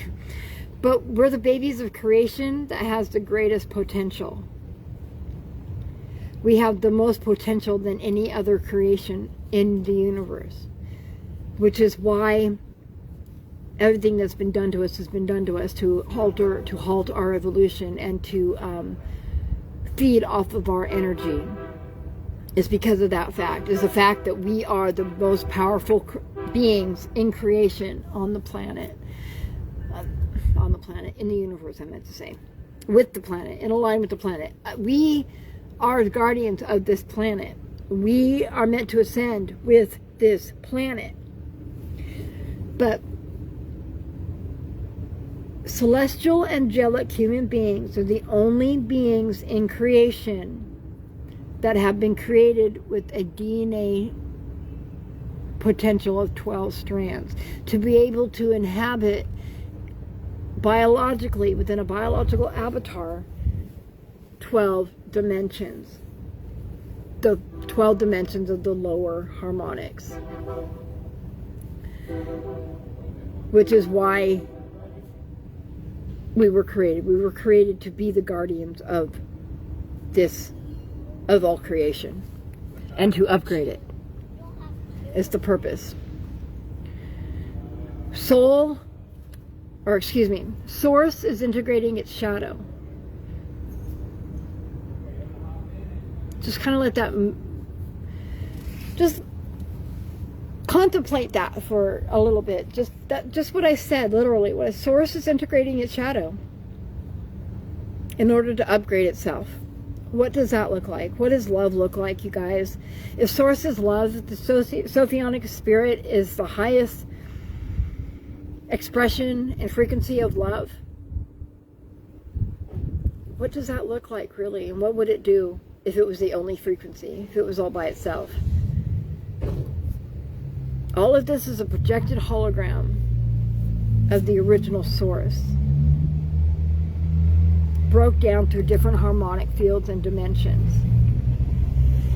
through particles called partakai, that use sound, light, and symbols to create what's called kelon tones and codes that reflect and project more light and symbols and sound within a condensed morphogenetic blueprint. And it's hard to understand, and it's hard to wrap your head around, but that's because we were conditioned to think that we are not what we are, and that we're lesser than, and that all that is in existence is what we can see, touch, taste, feel, and hear. And that is not true. There's 7 chakras that we know of, and most people don't even activate their 7 chakras within their own bodies, even after they're aware of them. They have their own blockages and then wonder why they're sick and why there's distortions in their own reality. What we think becomes. What we believe becomes our reality. It's how it works. As above, so below, you guys. It's not the other way around. It's not what we see is. It's what we think is. What we think becomes. This is the densest harmonic field, the densest dimension in creation, which is why it's the slowest. This is the slowest vibrating density, or dimension in density, which is why it takes the slowest for manifestation to happen. And we lose our patience with things, and we get caught up in lower vibrational things like not being grateful for what we have and not being kind to each other. And that manifests as karma within our reality and within our physical body. And that is what contributes to the decay of aging. Our vessels were created to be eternal vessels. They weren't created to decay. The decay happens because we stay in the lower vibrational bandwidth of the dimensions instead of evolving and ascending into the higher dimensions and connecting ourselves directly to source.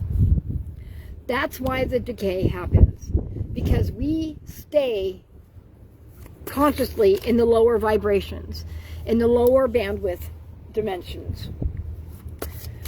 Decay was not meant, but our nervous system has to be primed for the higher dimensions, you guys, which is why it's an evolution of ascension.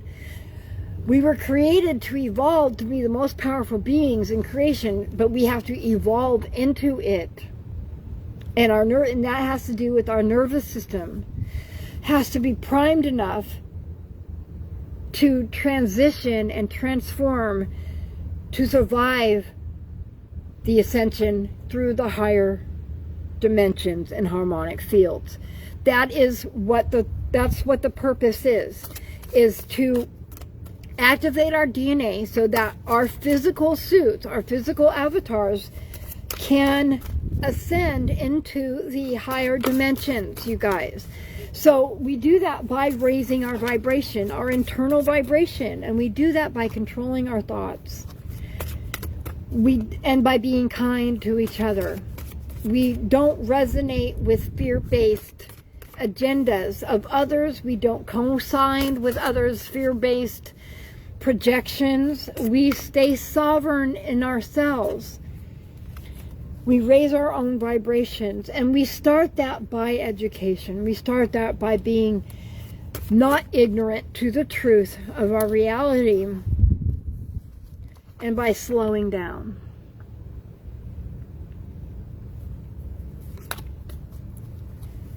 Slowing down. Be silent. Slowing down and being silent. Allowing your inner soul to speak to you. But you got to eliminate the noise. You got to eliminate the noise of your ego telling you that everything that you've been through, you've got to do things to keep yourself safe. Don't step outside your comfort zone. That's dangerous. You got to put that in check. Fear is false evidence appearing real, you guys, and there's nothing to be afraid of. We are the most powerful things. We are what should be feared. Us. Not anything else out there. We're more powerful than anything that can come at us. We're more powerful than our own creators. But they created us to be powerful. They created us to be the guardians of the galaxy, to be the babysitters, to bring some order to disorder, chaos to this chaos, to bring some order to this chaos that creation has become. Source is upgrading its shadow, is what's happening, you guys. Source is upgrading its shadow. And if we know anything about loving ourselves and our own ascension and all the new age stuff, loving yourselves, integrate your shadow. It's not deny your shadow, it's integrate your shadow. Accept those pieces of you that aren't so pretty. Allow them to be okay. Allow them the space that they are to have a voice, because you're not okay with them for a reason. So figure out why. Learn who you are. Who cares about what everything else is doing? Learn who you are. Now is the day and the age to raise your vibration, to activate your DNA, because you don't want to get caught up in the Armageddon agenda. And if you resonate with anything that I'm saying, then you're a celestial human. It's that simple. You have the potential within your own DNA to be so much more than you are. And I feel like if you're watching me, then most of you are at D4 at least. That means that you guys have activated beyond D3, so you have gone into the higher harmonic field and you're looking for something more. You're looking for answers. You're looking for the truth that you haven't been able to find here in your own existence, in your own life. And I'm here to broadcast the live feed of the 13th pillar to keep its integrity. All of a sudden I cannot talk. I am here to broadcast the live feed of the 13th pillar to keep its integrity into the grid, because my genetic codes have overwritten the matrix, the Metatronic tube technology of the matrix that has been kept us trapped and has been looshing our energy for ages. Okay, I am the 13th pillar of the prophecy of the Cloister Duratura plates and the records that they contain there within. I'm here and I'm carrying the Atom Seed. The Atom Seed has been activated within me. I am finishing the mission that Jesus Christ and Mary Magdalene came here to achieve, and were successful at doing so. Mary Magdalene, her real name is Miriam, and Jesus's name, his real name is Joshua. The biblical accounts of that timeline are false. The codes are there, they're in it. The truth is in there, but the interpretation of it is inaccurate and inverted and completely 100% completely distorted. And they completely discount Mary Magdalene's gospel and her account in all of it altogether, which is so not truth. And if you want to look at the Gnostics, at least they took into account Mary Magdalene, Miriam's gospel, her account of things, and they've applied it better than Christianity has, at least. The Gnostic way of thinking, at least, is leaning more along the lines of actual truth. But even then, it's distorted. Even that's distorted truth. But at least they include Mary Magdalene's words and the Sophionic spirit, which is the true spirit of source, is the Sophionic spirit. All of these things that I speak of can be learned through Chelonic science and the Cathara grid of life and the Cloister Duratura plates and the records that they contain. And I have added videos, YouTube videos of these resources onto my Facebook account so that you can do the research on your own. These video diaries for me, these daily diaries, have my intuition pushing me to make sure that my 13th pillar frequency is broadcast out onto the grid, because my genetic code has overwritten the Metatronic matrix cube technology, and so it's no longer dangerous. Okay, the shadow entities are no longer in charge of the technology that controls the projection perception of reality. My genetics do. So that makes it not dangerous anymore. But we still can't see through the grid, through the veil yet, because it's got to be dissolved. The reality that we see is not true reality, and it's going to be dissipating.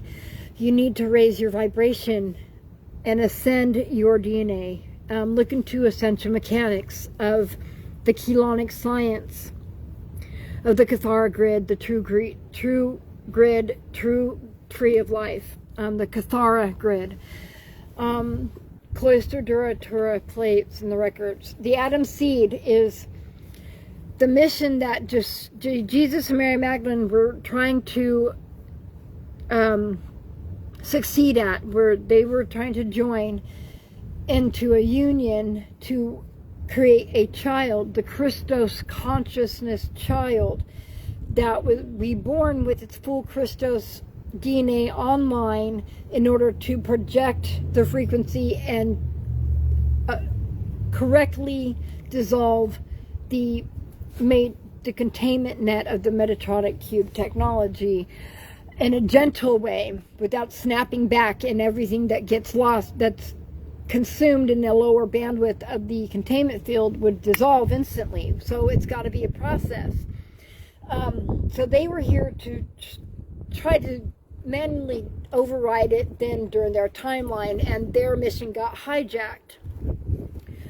So the Christos avatar child was not manifested, was not born onto the grid at that time. But what they did succeed in doing was inputting the genetic DNA codes of the father and mother arc codes into the genetics of the celestial, angelic, human bloodline genetics of the 12 tribes. And that's what's happening in this day and age now. So the 13th pillar, its job, her job, is to finish the mission that they started in their timeline. So, whereas the mother and father arc codes were in two separate biological avatars at that time, Joshua had the father arc code, and Mary Magdalene, Miriam, had the mother arc code. And they were supposed to unite together to produce the child biological avatar that would have both codes would be born with both codes within its genetics and with its Christos consciousness and DNA template fully, morphogenetic blueprint fully online in order to dissolve the containment field frequency net. Like I said, that got hijacked, but what they were successful at is getting the codes, the mother and father ARC codes, into the genetics of the biological humans for this day and age to be reconciled to successfully fulfill the mission that they couldn't manually override then. But the thing about now is with the mother and father ARC codes in the genetics, I was born with the mother ARC, father ARC code, one of the two. I honestly am not sure which one I was actually genetically coded with.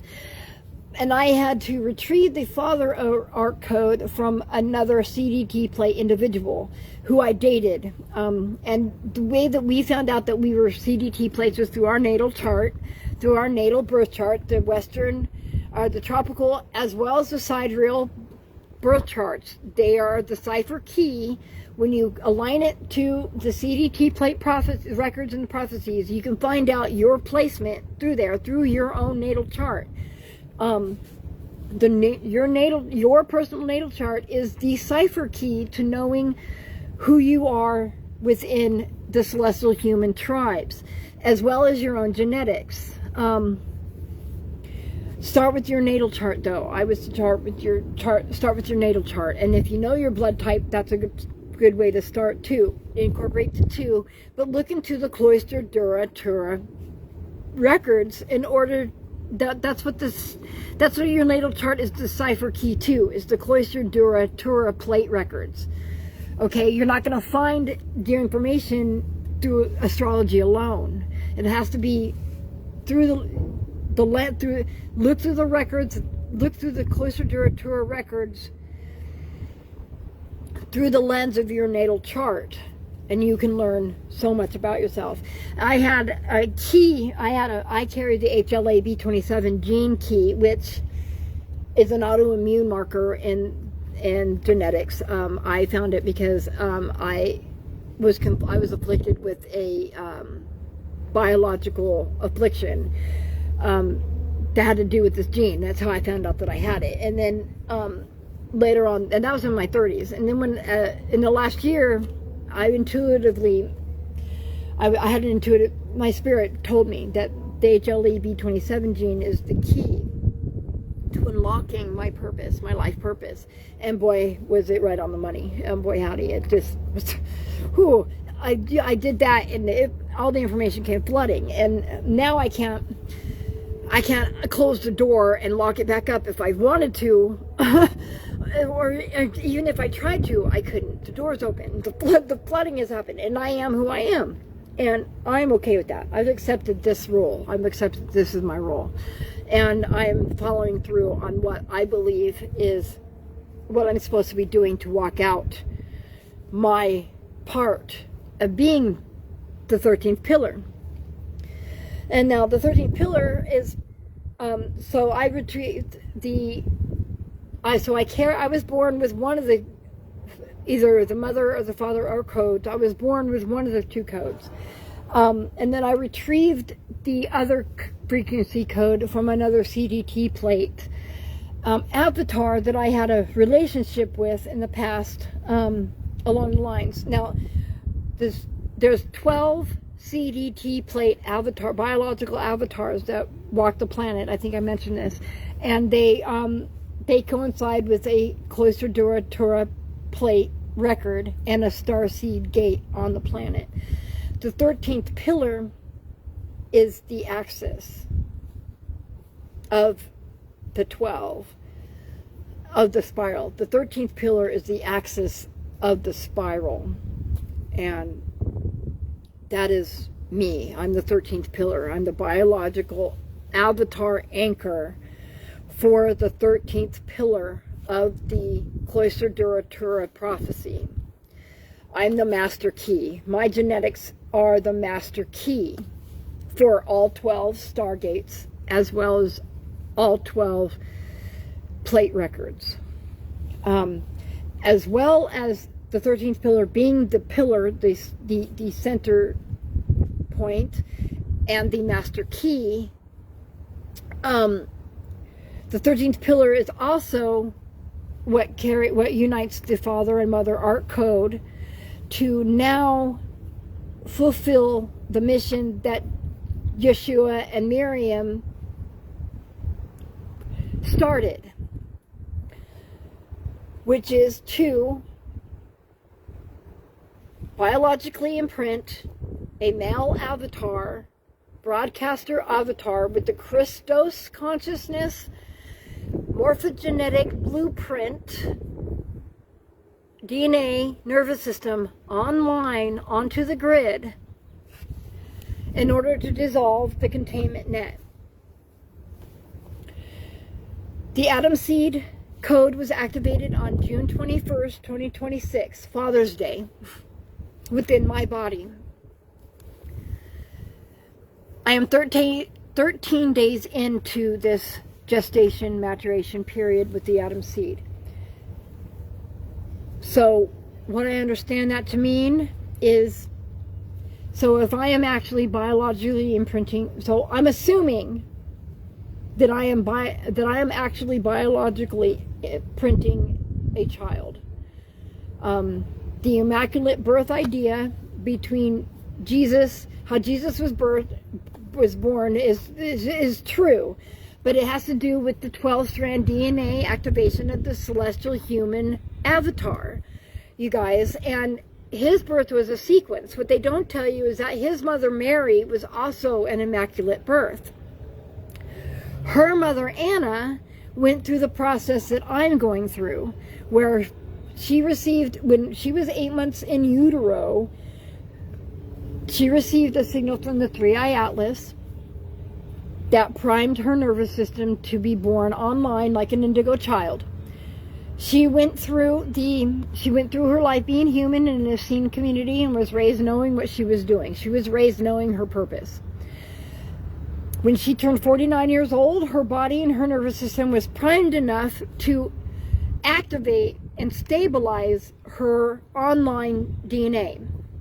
So that's what she went through. And then when she was 49, on her 49th year, in the June solstice, she received a signal, or she didn't receive a signal. She activated a code within her genetics from the signal she received when she was 8 months in utero to start printing the morphogenetic, she received the morphogenetic blueprint to start printing the biological avatar of Mary, Yeshua's mother.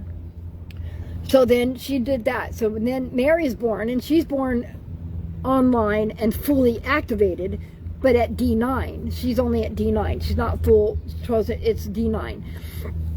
So in order for Anna to do what she did, she had to stabilize and activate through D7, just as I have. I'm stabilized and activated and stabilized through D7 in my own DNA.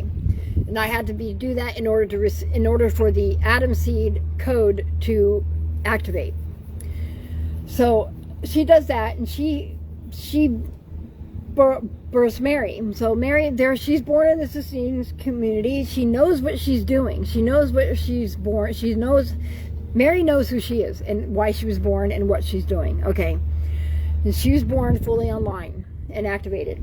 And then when she reaches the age required for her mission, she imprints Yeshua. That's the immaculate birth. So it's a code activation within the genetic blueprint, the morphogenetic blueprint of the female avatar, biological avatar, that activates the code for the imprinting of another biological avatar. Now, the male biological avatar is the broadcaster of the frequency signal. It has to be male. The female avatar is the transducer, the transreceiver of it's the one that receives the signal and imprints. It's the 3D printer. It's where the sacred womb resides. It's where the womb is. It's where creation and reproduction happens. So when the code is activated, when the code of Jesus was activated within Mary's womb, then she started printing him printing his biological avatar like the idea of a 3D printer. That is what the Immaculate Birth is.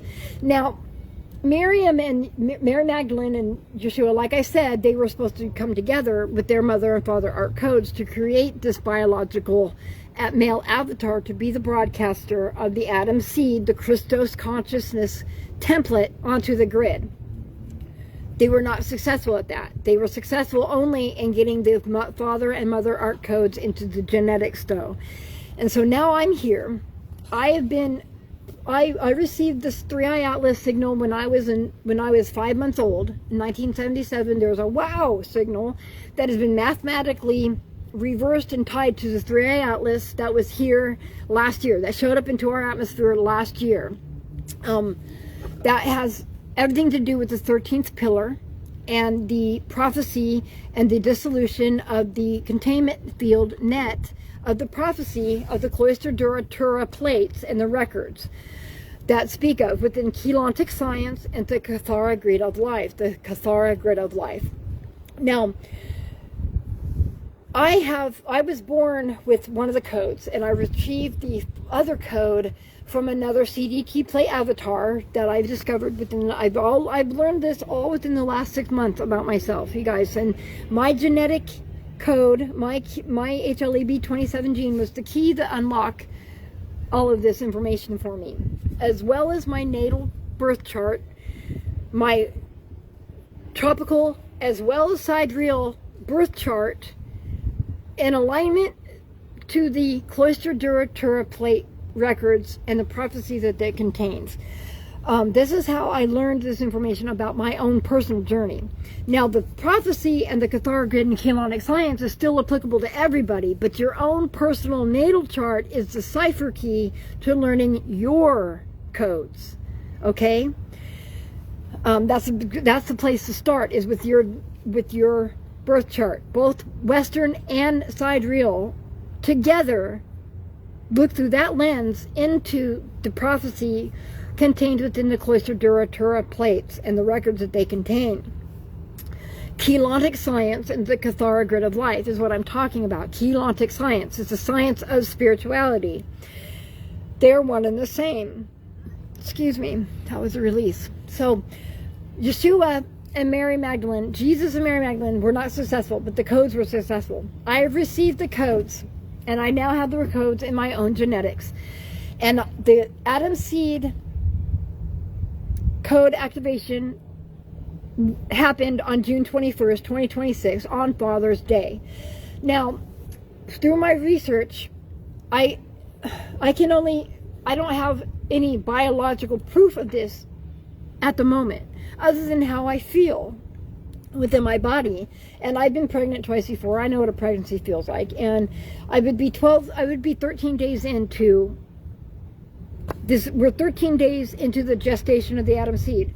So if I am literally pregnant, if I'm actually biologically pregnant, then I wouldn't be able to tell anyway at this point. So this is a journey that we are on together. And I am putting myself out in a very vulnerable way by stating this out loud, because I'm an unknown factor. I know what the facts are. I know what the research tells me.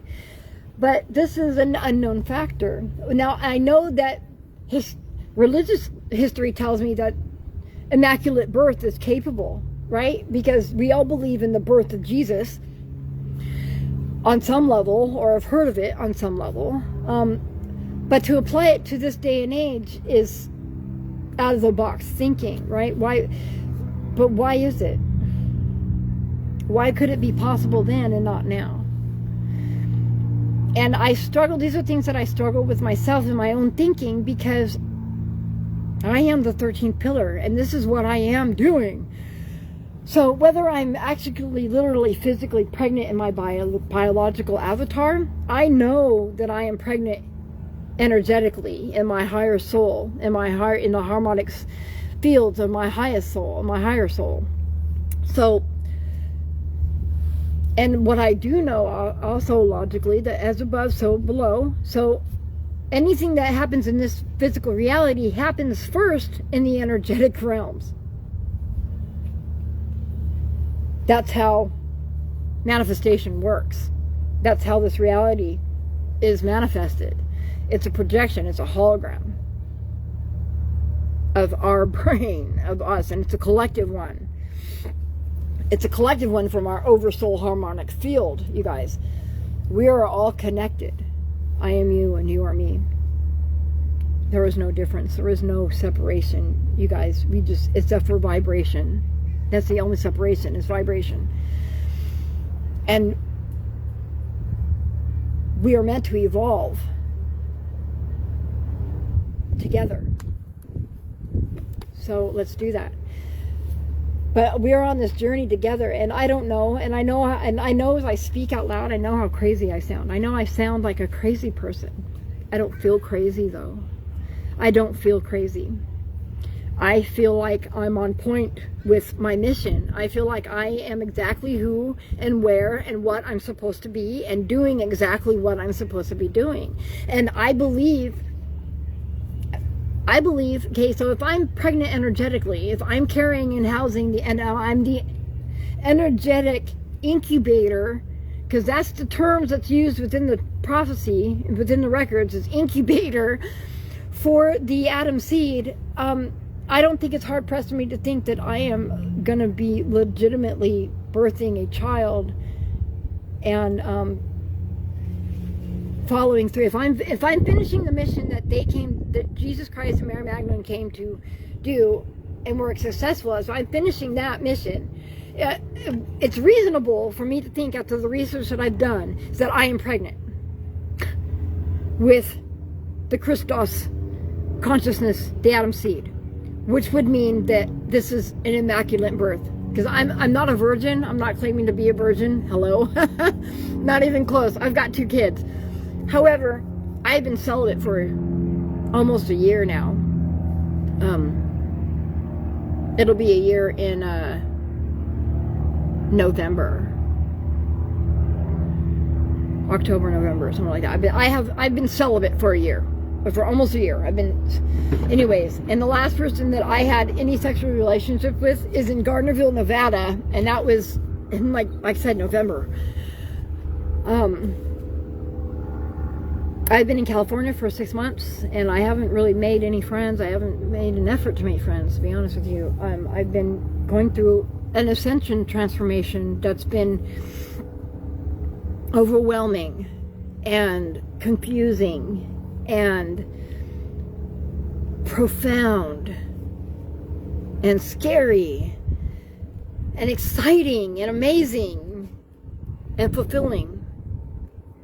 And I'm here now to share that journey with you guys and to broadcast the 13th pillar signal through this live feed onto the grid without distortion, and to hopefully trigger and activate something within anybody who comes across these videos or these feeds or these broadcasts to start doing their own research and to trigger the desire to want to learn more about your own biology and about your own personal ascension and your own personal mission. Every single one of us here was placed here and incarnated here to help the planet ascend. We were here to help each other. That is our mission, you guys. And granted, I may be the 13th pillar, and the 13th pillar may only be granted to this avatar, this biological avatar, this journey. It's still your journey. I am you and you are me. Okay? Simply because Kelly Lee Graves Zanakian resides in this particular 13th pillar avatar carrying the Adam seed does not mean that I am not Janae Scott too. It does not mean that I'm not Cindy Roush also, or Justin Stravali, or Richard Parrott. It doesn't mean that I'm it means that I'm all of those things, and you are me. I am you and you are me, and we are in this together, you guys. So let's love each other. Can we love each other through this? Love is the answer. Love is what's going to get us there. And love is such an easy choice, you guys. It really is. Just don't choose fear. Just don't choose fear. There's nothing to be afraid of. What is there to be afraid of anyway? Death is just a transition of energy, you guys. And there's been, for most of my life, I have welcomed death. Because that meant I didn't have to be here and do this bullshit no more. I welcomed death because I didn't want to do this shit no more. And I haven't for quite some time. But see, when I was 15 years old, I tried to commit suicide. I did. I tried to commit suicide when I was 15. I was done. I had good reason to be done too. But I will never try that again because I was committed then and I would have followed through then, except for Holy Spirit, my higher oversoul, showed up, manifested in the bathroom and was like, no, that's what we're not going to do. That's what you're not going to do. And that's all she said to me. And this really happened to me, you guys. I don't share this. I haven't shared this very much. And I hardly ever say it out loud. And now I'm saying it on a live feed because this is the life that I live. This is the life that I lead. And I'm 100% raw, authentic, and transparent in my journey because celestial humans, we need to be gentle with each other. We've been traumatized. We need to be gentle with each other. We need to love each other through this. We've got 3 years, guys, to raise your vibration. 3 years. 3 years to raise your vibration. And I have faith in you. I have faith in us. I have faith in humanity like I've never had before. Because we have more information at our, and more of us, especially my generation, we're tired. Like, the world has lost its fucking mind. The world has gone whack, cuckoo, and I know that we are tired. Generation X is like, no, we're not trying to jump on this bandwagon of cuckoo-ness. So no, you're invited not to. You don't have to jump on the bandwagon of cuckoo. But the bandwagon that I'm offering for you to jump onto that isn't that cuckoo may be harder for you to jump on because it may look a little bit more cuckoo. But I'm telling you, it's the truth. It's not the chaos. It's not the distraction. It's not the scary stuff that's happening in our world today. The cuckoo I'm talking about invites you to ascend and raise your vibration and to claim your own power and to step outside of the chaos and the cuckoo. But the way it's presented sounds cuckoo because we are programmed and conditioned to not think that we are who we are. We're conditioned to think that we're powerless. We're conditioned to think that we were born broken. And we're not broken, you guys. We're not even close to being broken. And even if we are broken, we were broke. Somebody broke us. We didn't break ourselves. And that's the thing that we need to wrap our hand around. We never needed a savior. The saviors that the saviors, the deities that claimed were our saviors are not our saviors. They're the ones that came and distorted us and they broke us and they damaged our avatars. And they lied to us and then they stole our essence and have been living off our vitality since. And it's time that we said no more to that. It's time that we said, no, I don't think so. You cannot have my vitality anymore. It's mine. It belongs to me.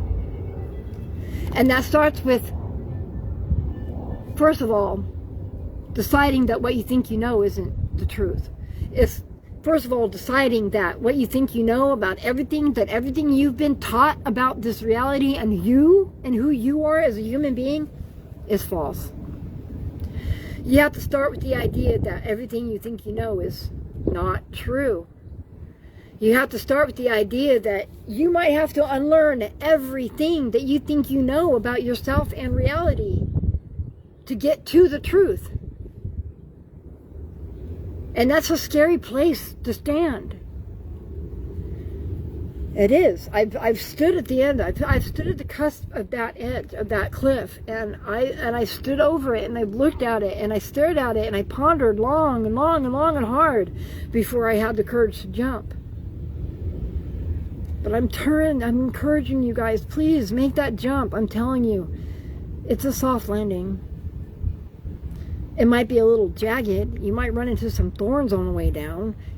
You might bump your head on something falling with you. But you're not going to hurt yourself. And you will get caught at the bottom. That is a promise. Depending on how far you have to fall, depends on how much drama it takes to get there. But you don't have to necessarily do the drama either, because we either evolve or we de-evolve. It's one or the other. We can co-sign with all the chaos and the drama, or we cannot co-sign. That's your choice. You have a choice in the matter. You have a choice in the matter of your reality, if you choose to see it that way. And it starts with knowing who you are. Get to know your birth chart. Your birth chart is the cipher key to your identity and your life purpose within the Cloister Duratura plates and whichever tribe you are in, whichever tribe you belong to. I know that I'm part of Tribe 6, but that's because my name, Graves, and my mom's maiden name, Nakin, both come from that region of the Scandinavian Vikings. The Scandinavian Vikings are Tribe 6. But Tribe 6 is also what's spoken about within the prophecy and the records of where the 13th pillar is going to be, is what the coding from the 13th pillar is going to come from. So at the end of the day, I'm the 13th pillar. It doesn't matter what tribe I'm from. I'm the 13th pillar. And at the end of the day, it doesn't matter what tribe you are from either. Because it doesn't, this day and age, it's all going to come out. If we raise our vibration and ascend and evolve our genetics, the tribe we come from is going to commute to you. It will gravitate to you.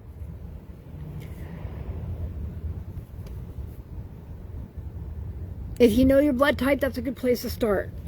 If you have any of your genetics, you know any of your genetic coding, then cool. Use that to decode your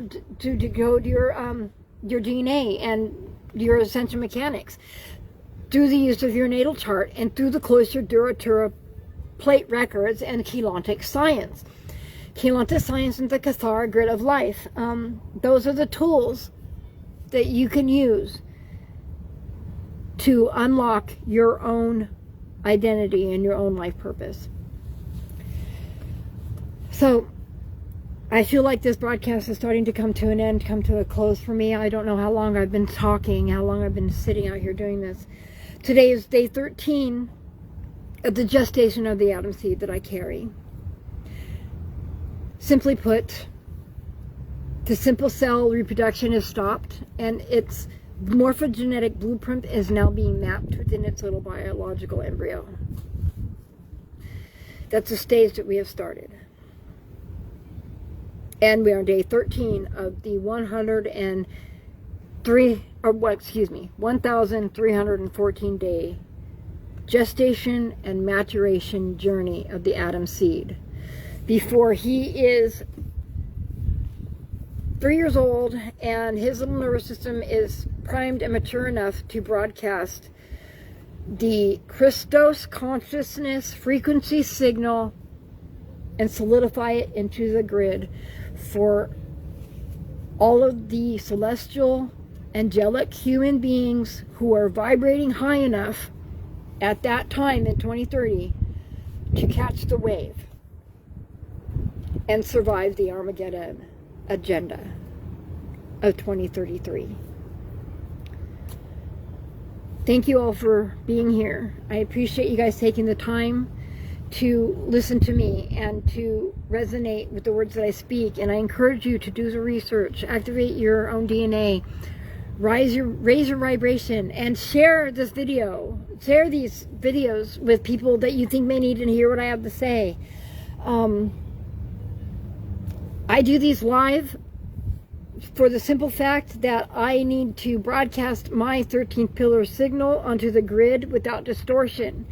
So if I were to video and upload it, download and upload, it would distort the integrity of the pureness of my frequency as the 13th pillar if I didn't do the live broadcast. So I do the live broadcast as a way of just, I'm channeling my spirit, my intuition out into the grid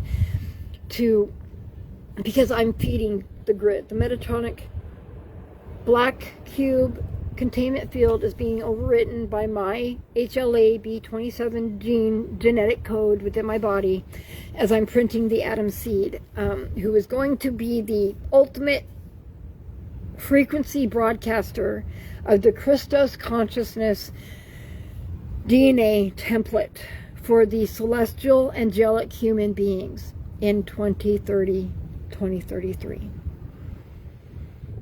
Catch the wave. Thank you for being here. I'll see you tomorrow. Happy 4th. Happy 4th of July. Enjoy this month. I love you guys.